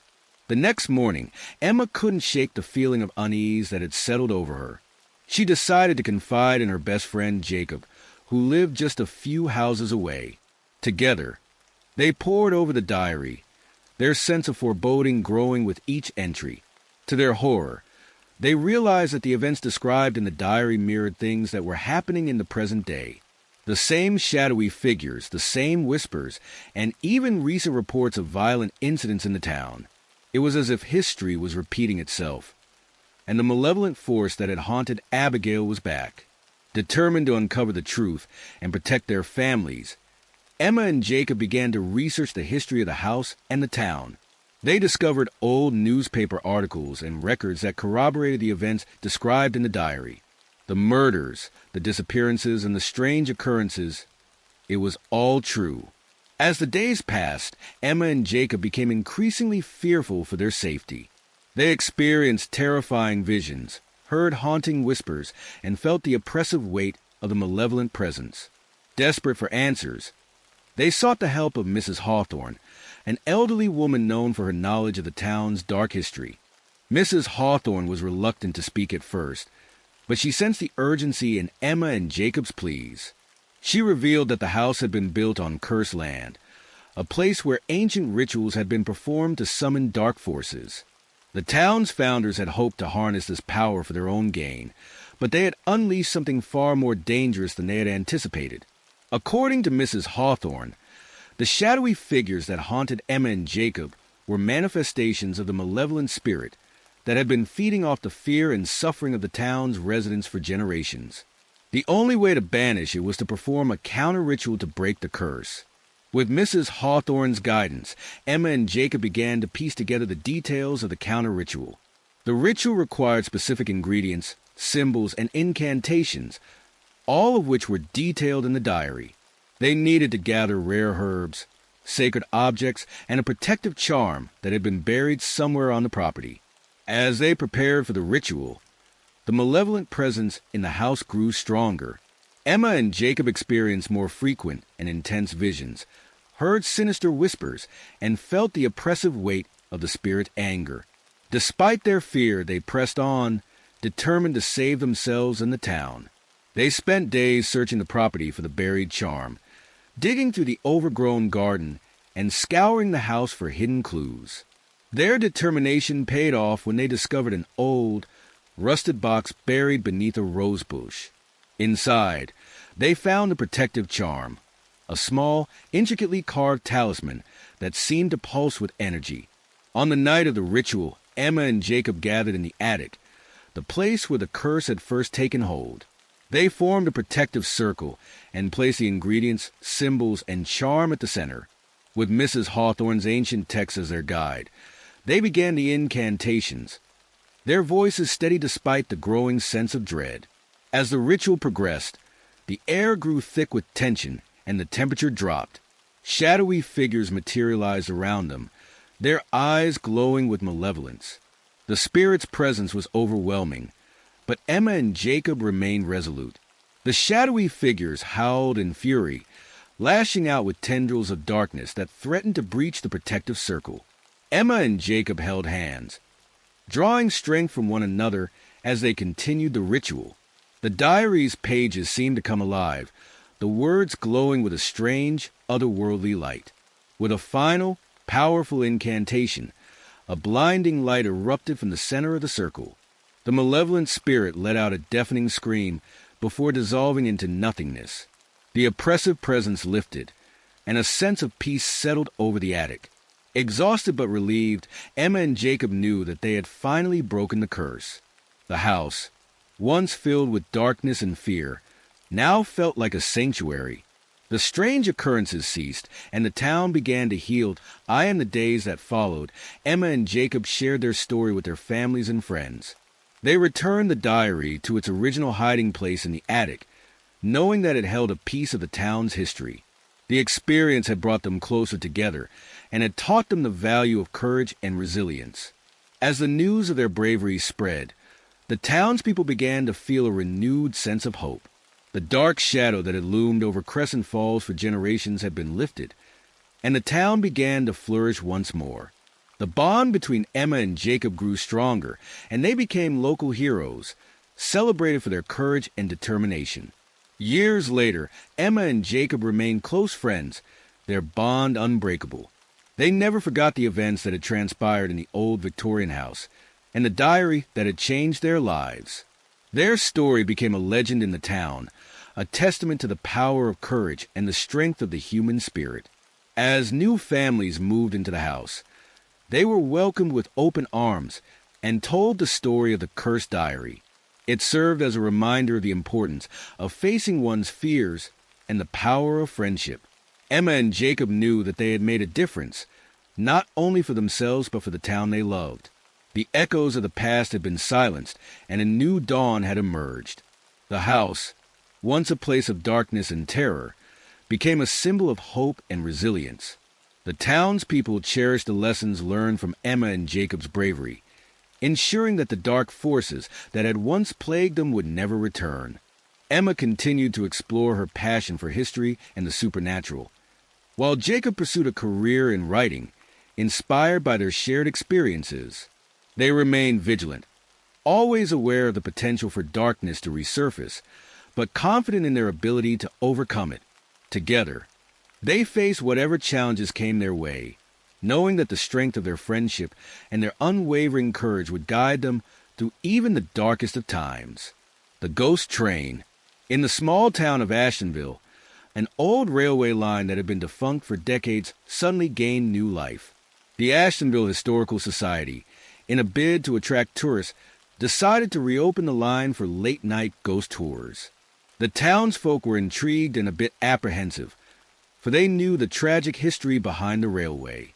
Many years ago, a horrific accident had claimed the lives of numerous passengers on the train. The tragedy left a dark mark on the town's history, and tales of haunting spirits became the stuff of local legend. Despite the ominous past, the idea of ghost tours captivated the imagination of many.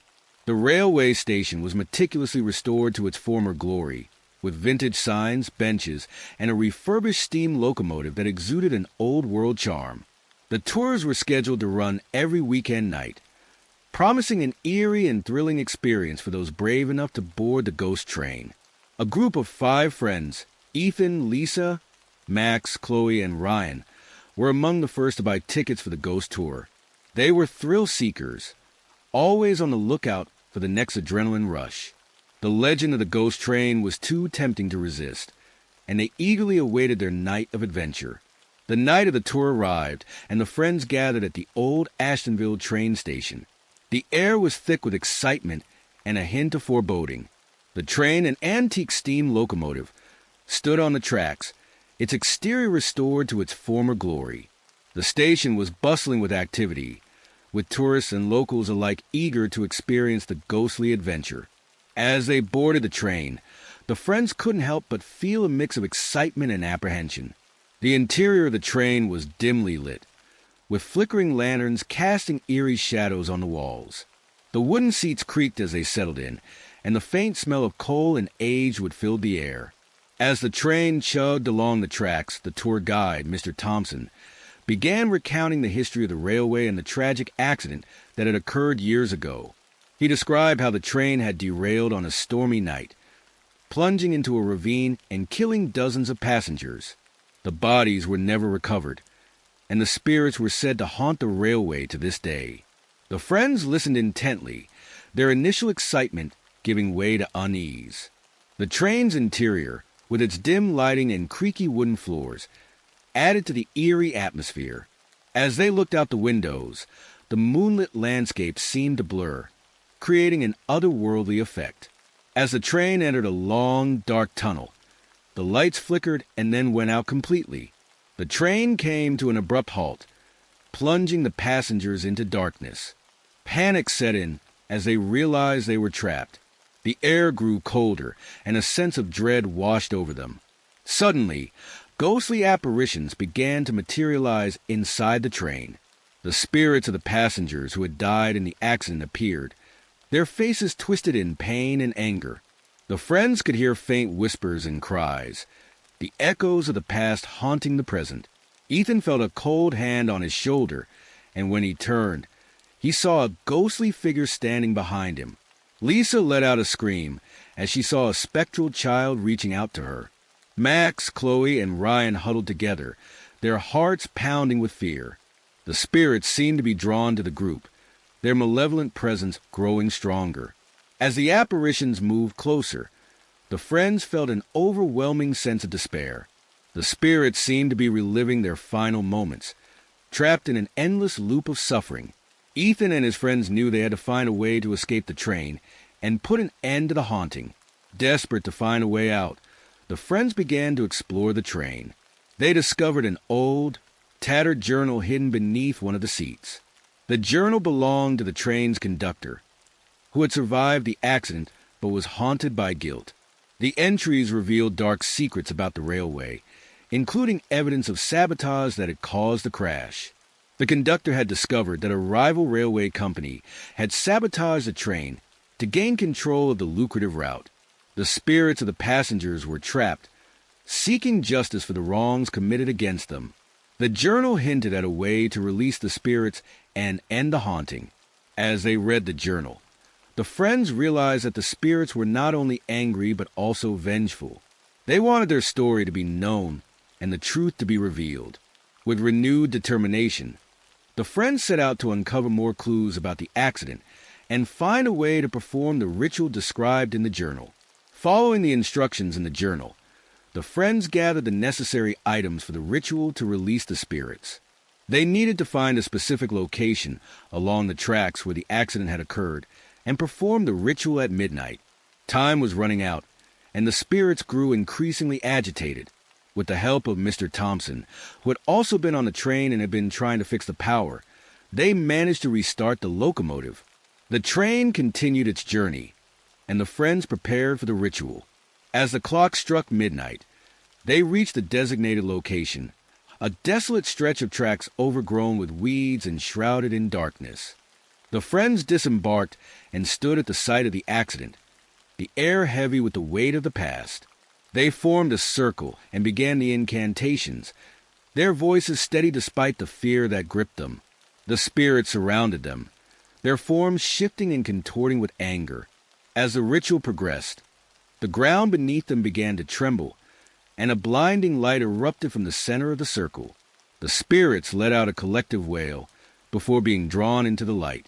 The air cleared, and a sense of peace settled over the site. The friends faced one final challenge as they performed the ritual. The most vengeful spirit, the train's conductor, appeared before them, his eyes filled with rage and sorrow. He blamed himself for the accident and had been unable to find peace for decades. Ethan stepped forward, holding the journal in his hands. He spoke to the conductor, telling him that the truth was finally known and that justice would be served. The conductor's expression softened, and he looked at the friends with a mixture of gratitude and sorrow. With a final incantation, the conductor's spirit began to fade, joining the others in the blinding light. The haunting presence lifted, and the friends knew that the spirits had finally found peace. The train, once a vessel of fear, now felt like a sanctuary, haunting. They boarded the train once more, and it carried them back to Ashenville. The journey back was quiet, the air filled with a sense of closure and peace. In the days that followed, the town began to heal.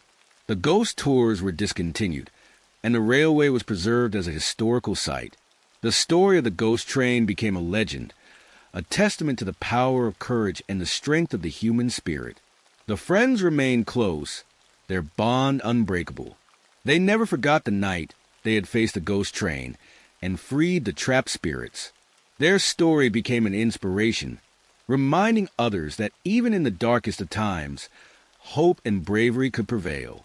Years later, Ethan, Lisa, Max, Chloe, and Ryan gathered at the old train station once more.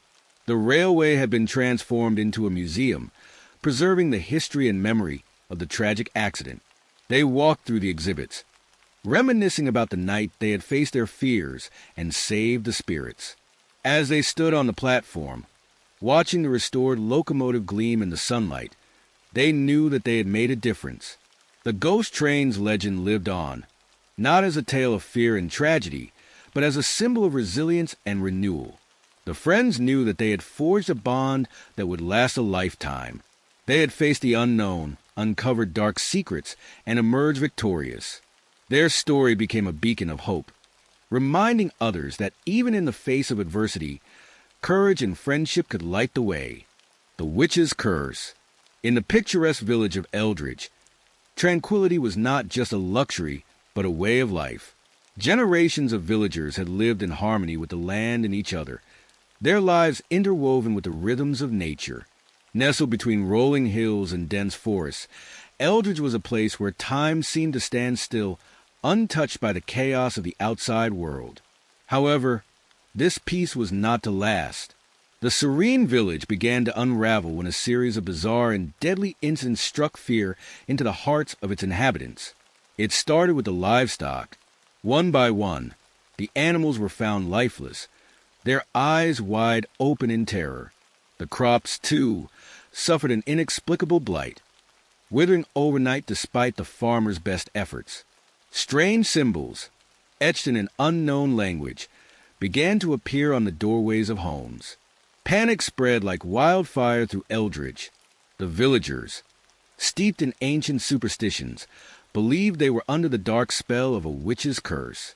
The name whispered in hushed tones was Isolde, a witch who had been executed centuries ago. Her vengeful spirit was said to haunt the village, exacting retribution for the wrongs done to her. In this atmosphere of fear and uncertainty, Ilara stood out. A young woman with a sharp intellect and an unshakable skepticism. She refused to accept the notion of a supernatural curse. Ilara had always been fascinated by the mysteries of the world, but she believed that every mystery had a logical explanation. She resolved to uncover the truth behind the strange occurrences plaguing Eldridge. Ilara's investigation led her to the edge of the village, where the ancient forest loomed dark and foreboding. It was said that no one who ventured deep into the forest ever returned. Undeterred, Ilara ventured into the heart of the woods. The air grew colder, and the trees seemed to close in around her as she made her way deeper into the forest. After hours of wandering, Ilara stumbled upon a clearing. At its center stood a gnarled oak tree, its roots twisted like serpents. Beneath the roots, she found an old, weathered tome. The book was filled with spells and incantations, written in a language long forgotten. As she read, Ilara discovered the tragic story of Isolde. Isolde had been a healer, a woman of great wisdom and power. She had used her abilities to help the villagers, curing their ailments and protecting them from harm. But fear and ignorance had turned the villagers against her. Accused of witchcraft, Isolde was captured, tried, and burned at the stake. With her dying breath, she had cursed the village, vowing to return and wreak vengeance upon those who had wronged her. Ilara's heart ached with the injustice of Isolde's fate. She realized that the curse was not just a tale to frighten children, but a real and powerful force. As she delved deeper into the tome, she uncovered the rituals needed to summon and confront the witch's spirit. Armed with this knowledge, Ilara knew what she had to do. On the night of the full moon, Ilara prepared for the ritual. She drew the symbols she had learned from the book, using chalk and herbs gathered from the forest. Her hands trembled, but her resolve was unwavering. As she chanted the incantations, a cold mist enveloped the clearing. The air grew heavy with the scent of earth and decay. From the shadows emerged a figure, cloaked in darkness. Isolde's spirit, her eyes burning with a cold, vengeful fire, stood before Ilara. The ghostly, which was terrifying, her presence a tangible force of anger and sorrow. But Ilara did not back down.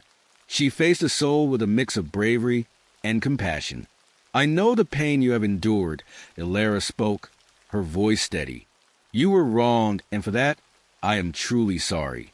But holding on to this vengeance will only perpetuate the suffering. Let us break this cycle of pain." Isolde's spirit wavered, her fiery eyes softening. The words of apology and understanding reached the depths of her tormented soul.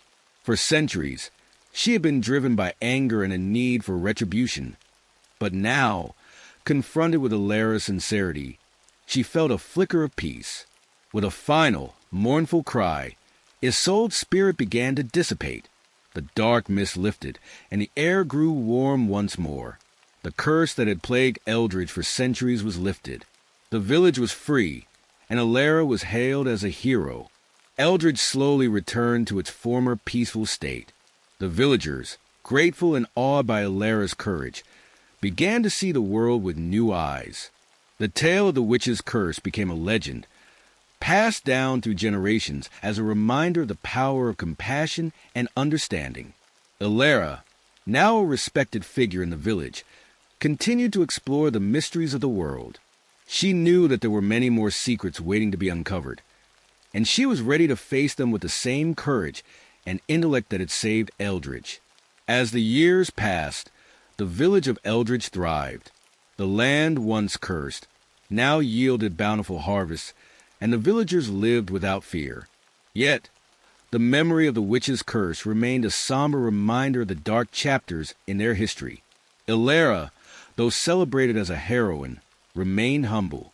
She never sought accolades for her bravery, believing that her actions were simply a matter of justice and compassion. Ilara continued to study the ancient tomes she had found, discovering more about the mystical arts and the history of her village. She dedicated herself to learning and preserving the knowledge that had been lost over centuries. With her newfound wisdom, she became a guardian of Eldridge, protecting it from any future threats, both natural and supernatural. One day, as Ilara was tending to her garden, she noticed a young girl watching her from the edge of the forest. The girl, with wide, curious eyes, seemed out of place, her clothing tattered and worn. Ilara approached her gently, introducing herself and asking if the girl needed help. The girl, who introduced herself as Lyra, explained that she had been living in the forest, hiding from a dark presence that had been following her. Intrigued and concerned, Ilara took Lyra under her wing, providing her with food and shelter. She soon discovered that Lyra possessed a natural affinity for magic, a gift that had made her a target for those who feared the unknown. Ilara saw herself in Lyra, remembering the struggles she had faced as a skeptic in a village steeped in superstition. Ilara decided to teach Lyra the ways of the ancient tome, passing on the knowledge she had acquired. Under Ilara's guidance, Lyra flourished, her abilities growing stronger with each passing day. The bond between them grew, resembling that of a mentor and apprentice, but also of a mother and daughter.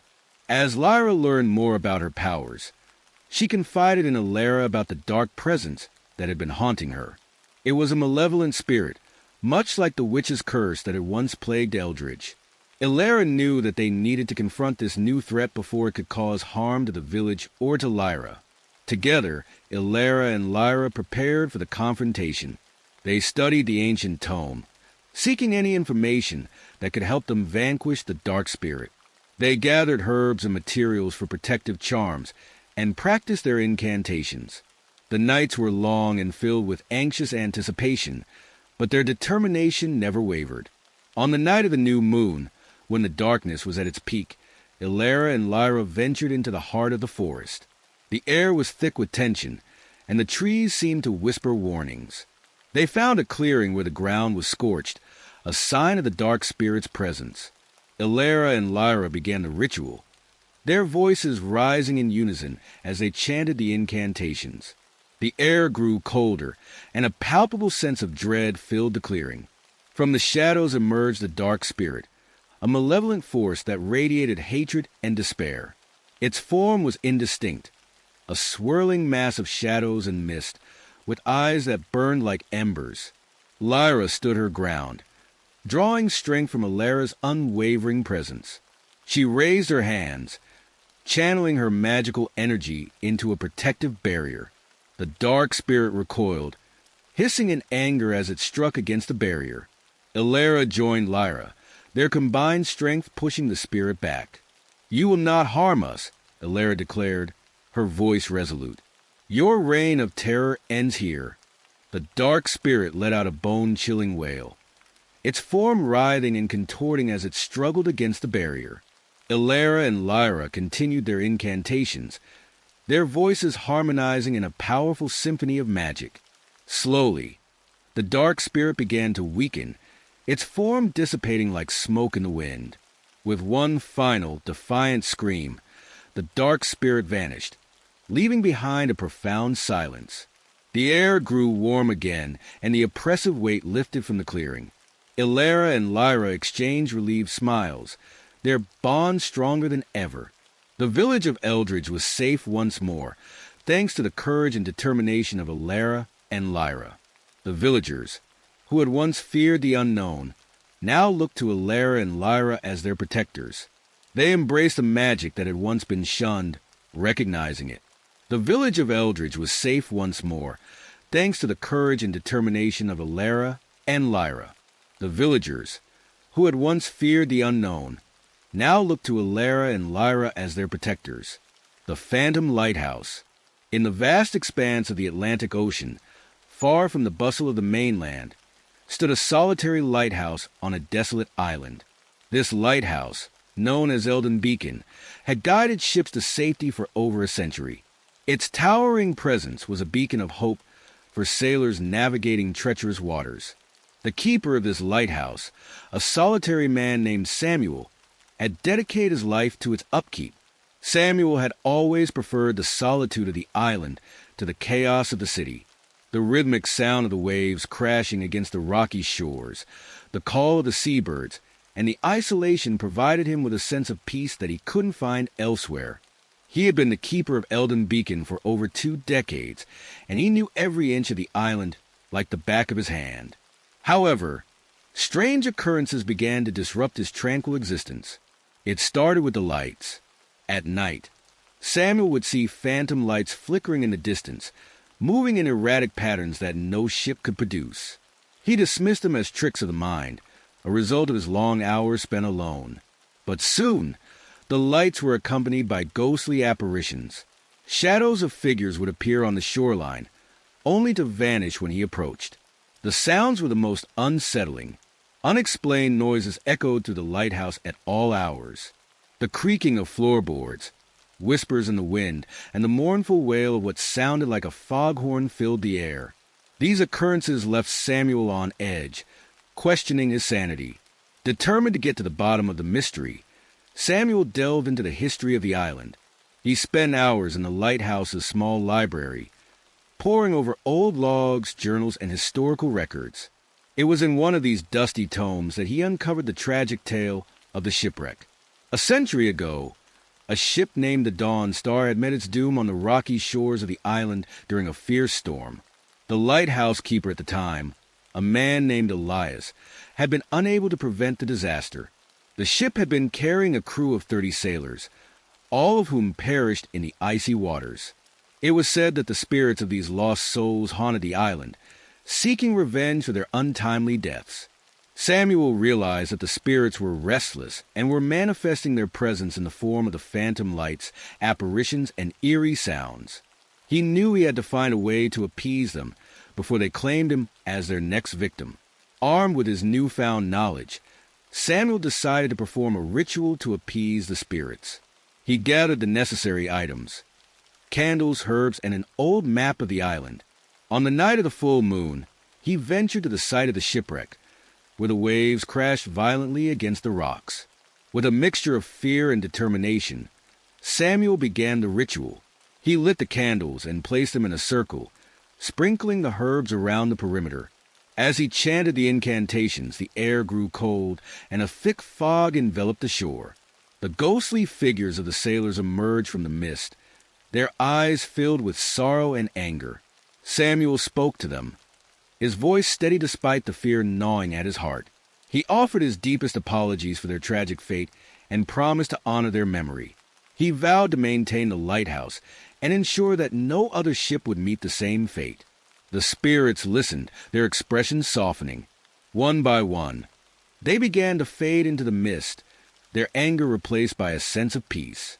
The air grew warm again and the fog lifted, leaving Samuel standing alone on the shore. The strange occurrences ceased, and the lighthouse returned to its peaceful state. Samuel continued to fulfill his duties as the keeper of Eldon Beacon, but he was forever changed by the experience. He made it his mission to share the story of the Dawn Star and its lost crew, ensuring that their memory would live on. The tale of the Phantom Lighthouse became a legend, a reminder of the power of redemption and the importance of honoring the past.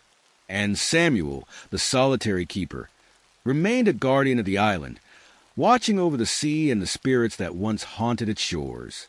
As the years passed, the village near the island grew curious about the tales of Eldon Beacon and its phantom lights. Visitors began to arrive, drawn by the legend and eager to hear Samuel's stories. Among these visitors was a young historian named Emily, who had spent years researching maritime legends. She was determined to uncover the truth behind the haunting. Emily's arrival marked a new chapter in Samuel's life. She was fascinated by the lighthouse and the island's history, and she spent hours interviewing Samuel, documenting his experiences. Together, they explored the island, uncovering more clues about the shipwreck and the lost sailors. Emily's presence brought a renewed sense of purpose to Samuel's solitary existence, and they formed a deep bond. One evening, as they sat by the fireplace in the lighthouse, Emily shared her theory about the shipwreck. She believed that there was more to the story than a simple storm. Her research had revealed that the Dawn Star had been carrying a valuable cargo, an ancient artifact said to possess great power. Emily suspected that this artifact was the true cause of the ship's misfortune, and that the spirits were bound to it. Determined to uncover the truth, Samuel and Emily set out to find the artifact. They searched the island, guided by the clues they had uncovered. Their journey led them to a hidden cave, where they discovered a chest containing the artifact, a beautifully crafted amulet, its surface etched with intricate symbols. As Samuel held the amulet, he felt a surge of energy coursing through him.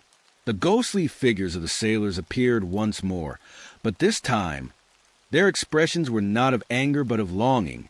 Emily realized that the artifact held the key to freeing the spirits. They needed to return it to the sea, to the place where the dawn star had met its end. On the night of the next full moon, Samuel and Emily made their way to the shore, carrying the amulet. The air was heavy with anticipation, and the waves crashed violently against the rocks. With a deep breath, Samuel stepped into the water, wading out until he stood at the edge of the submerged wreck. He held the amulet high, its surface glinting in the moonlight, and then cast it into the depths of the sea. As the amulet sank beneath the waves, the ghostly figures of the sailors began to fade, their expressions peaceful and content. The air grew warm, and the water calmed, leaving Samuel and Emily standing in the silence of the night. The spirits were finally at rest, and the haunting of Eldon Beacon came to an end.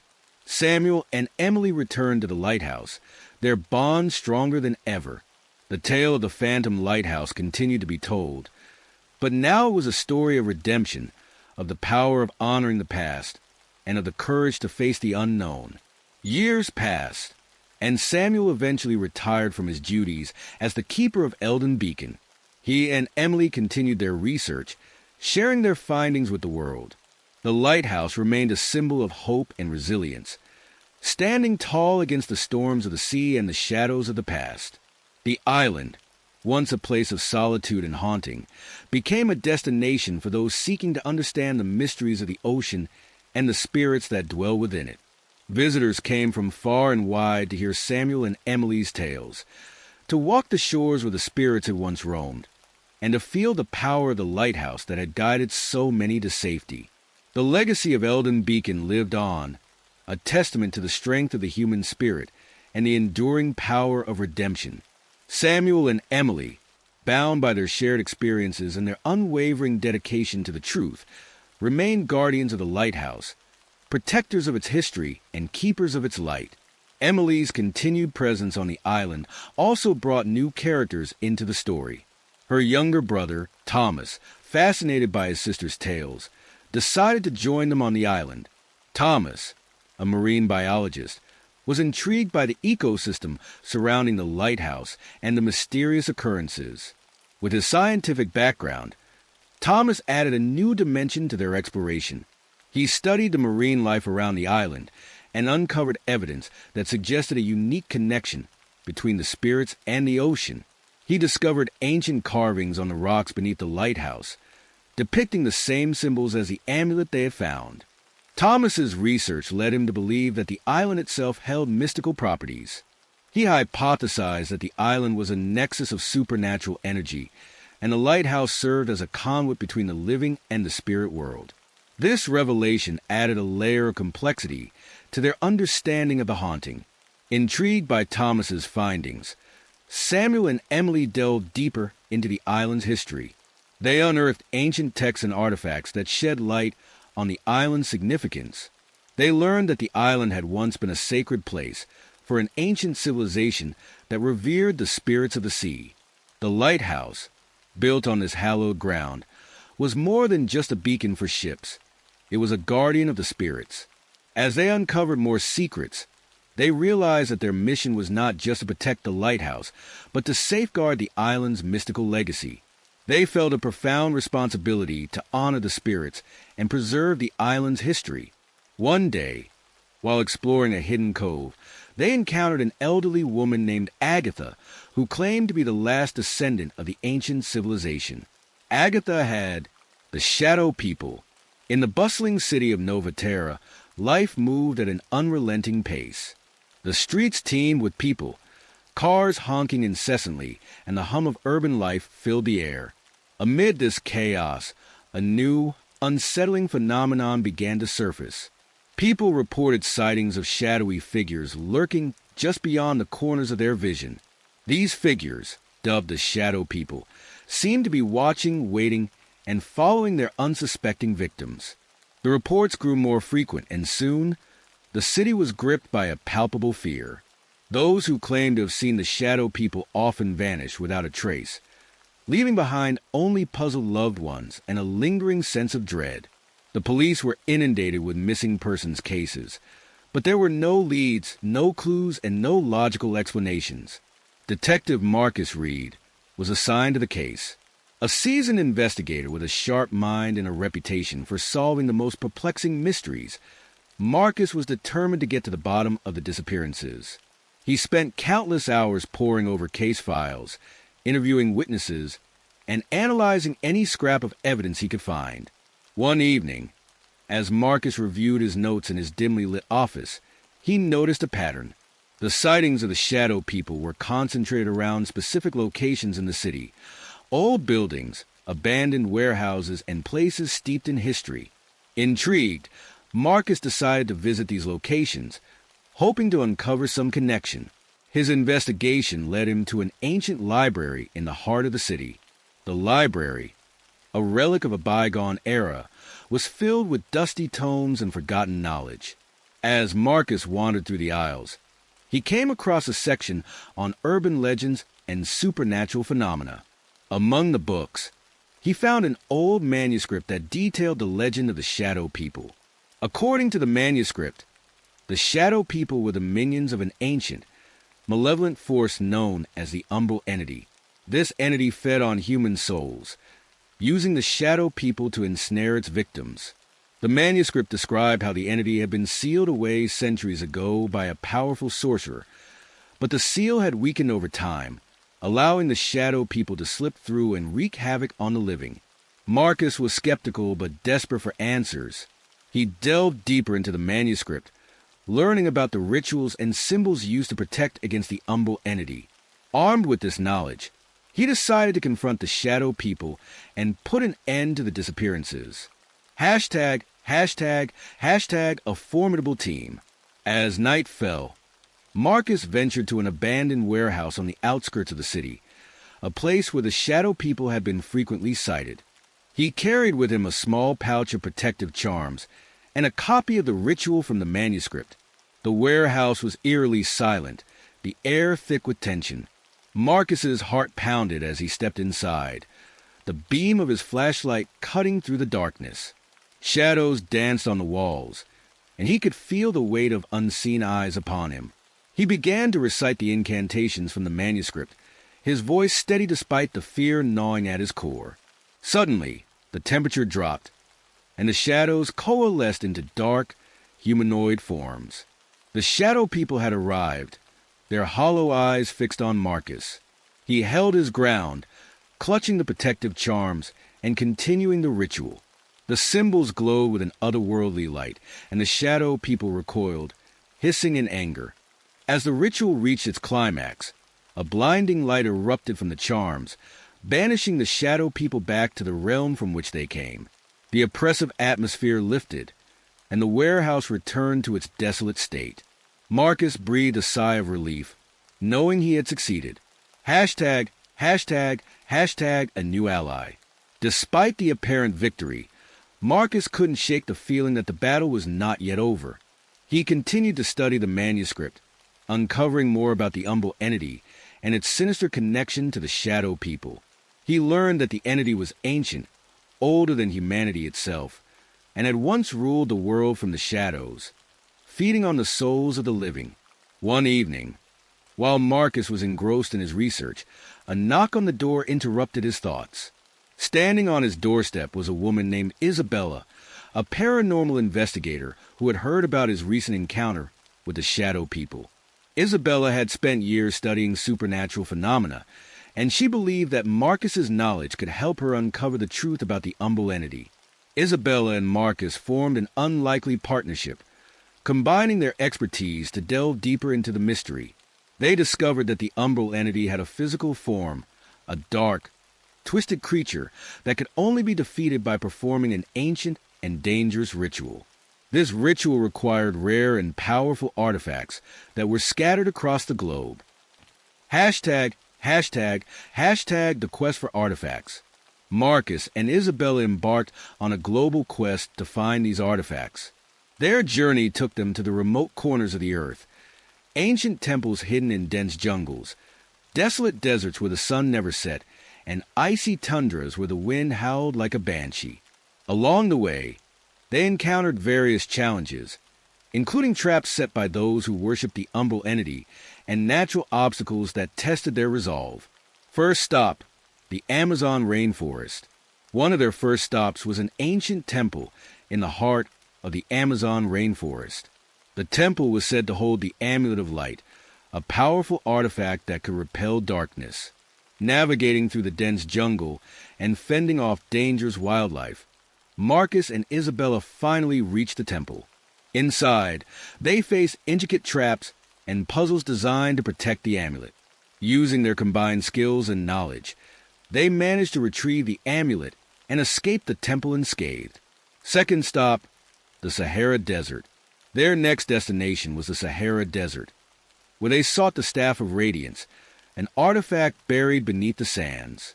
Guided by ancient maps and local legends, they braved the scorching heat and treacherous sandstorms. They discovered an underground cavern where the staff was hidden, guarded by a fierce sand guardian. After a harrowing battle, they emerged victorious with the staff in their possession. Third stop, the Himalayan mountains ***. In the frigid heights of the Himalayas, they sought the Crystal of Clarity, an artifact said to grant visions of the future. Scaling the treacherous peaks, they faced avalanches and thin air, pushing their physical limits. In a hidden cave, they found a crystal glowing with an ethereal light. With the crystal in hand, they experienced visions that guided their next steps, revealing the final location of the confrontation with the umbral entity, unveiling ancient secrets. During their quest, Marcus and Isabella uncovered ancient texts and scrolls that revealed more about the umbral entity's origins. They learned that the entity had once been a powerful sorcerer who had attempted to achieve immortality by merging his soul with the essence of darkness. The ritual had gone awry, transforming him into the malevolent umbral entity, cursed to wander the shadows for eternity. With each artifact they collected, the pieces of the puzzle began to fall into place. They discovered that the final confrontation with the umbral entity would take place in Nova Terra, the city where it all began. The entity had chosen Nova Terra as its feeding ground due to its dense population, providing an endless supply of souls. The final confrontation. Armed with the artifacts and the knowledge they had gathered, Marcus and Isabella returned to Nova Terra. They prepared for the final confrontation, performing protective rituals and setting up wards to repel the Shadow People. The city, now aware of the impending danger, rallied behind them, offering support and assistance. On the night of the new moon, when the darkness was at its peak, Marcus and Isabella ventured to an abandoned cathedral in the heart of the city. The cathedral, once a place of worship, had fallen into disrepair and now stood as a symbol of decay. It was here that they would face the umbral entity and put an end to its reign of terror. As they entered the cathedral, the air grew heavy with malevolent energy. The shadows seemed to come alive, swirling and coalescing into the form of the umbral entity. The entity's eyes glowed with an eerie light, and its presence sent shivers down their spines. Marcus raised the Amulet of Light, its radiant glow pushing back the darkness. Isabella held the Staff of Radiance, its power amplifying the protective wards they had set up. Together, they began the ancient ritual, chanting incantations that resonated with the very essence of light. Unexpected allies. As Marcus and Isabella performed the ritual, they were joined by an unexpected ally, Agatha, an elderly woman with deep knowledge of ancient magic. Agatha had been watching over Nova Terra for decades, waiting for the right moment to reveal herself. She had sensed the gathering of the artifacts and knew that the final battle was imminent. Agatha brought with her the final piece of the puzzle, a sacred relic known as the Shield of Aegis. This relic had the power to deflect any attack, providing an impenetrable defense. With Agatha's guidance, Marcus and Isabella incorporated the Shield of Aegis into their ritual, creating a powerful barrier against the umbral entity. Sure, let's dive deeper into the climax of the story and extend the final confrontation. The battle unfolds. The umbral entity roared in anger, lashing out with tendrils of darkness. Marcus, Isabella, and Agatha stood their ground, their combined strength and determination holding firm. As the ritual reached its climax, the artifacts pulsed with energy, creating a blinding light that enveloped the cathedral. The umbral entity's form began to waver, its power weakening under the relentless assault of light. Shadows flickered and twisted, desperately trying to maintain their hold on the material world.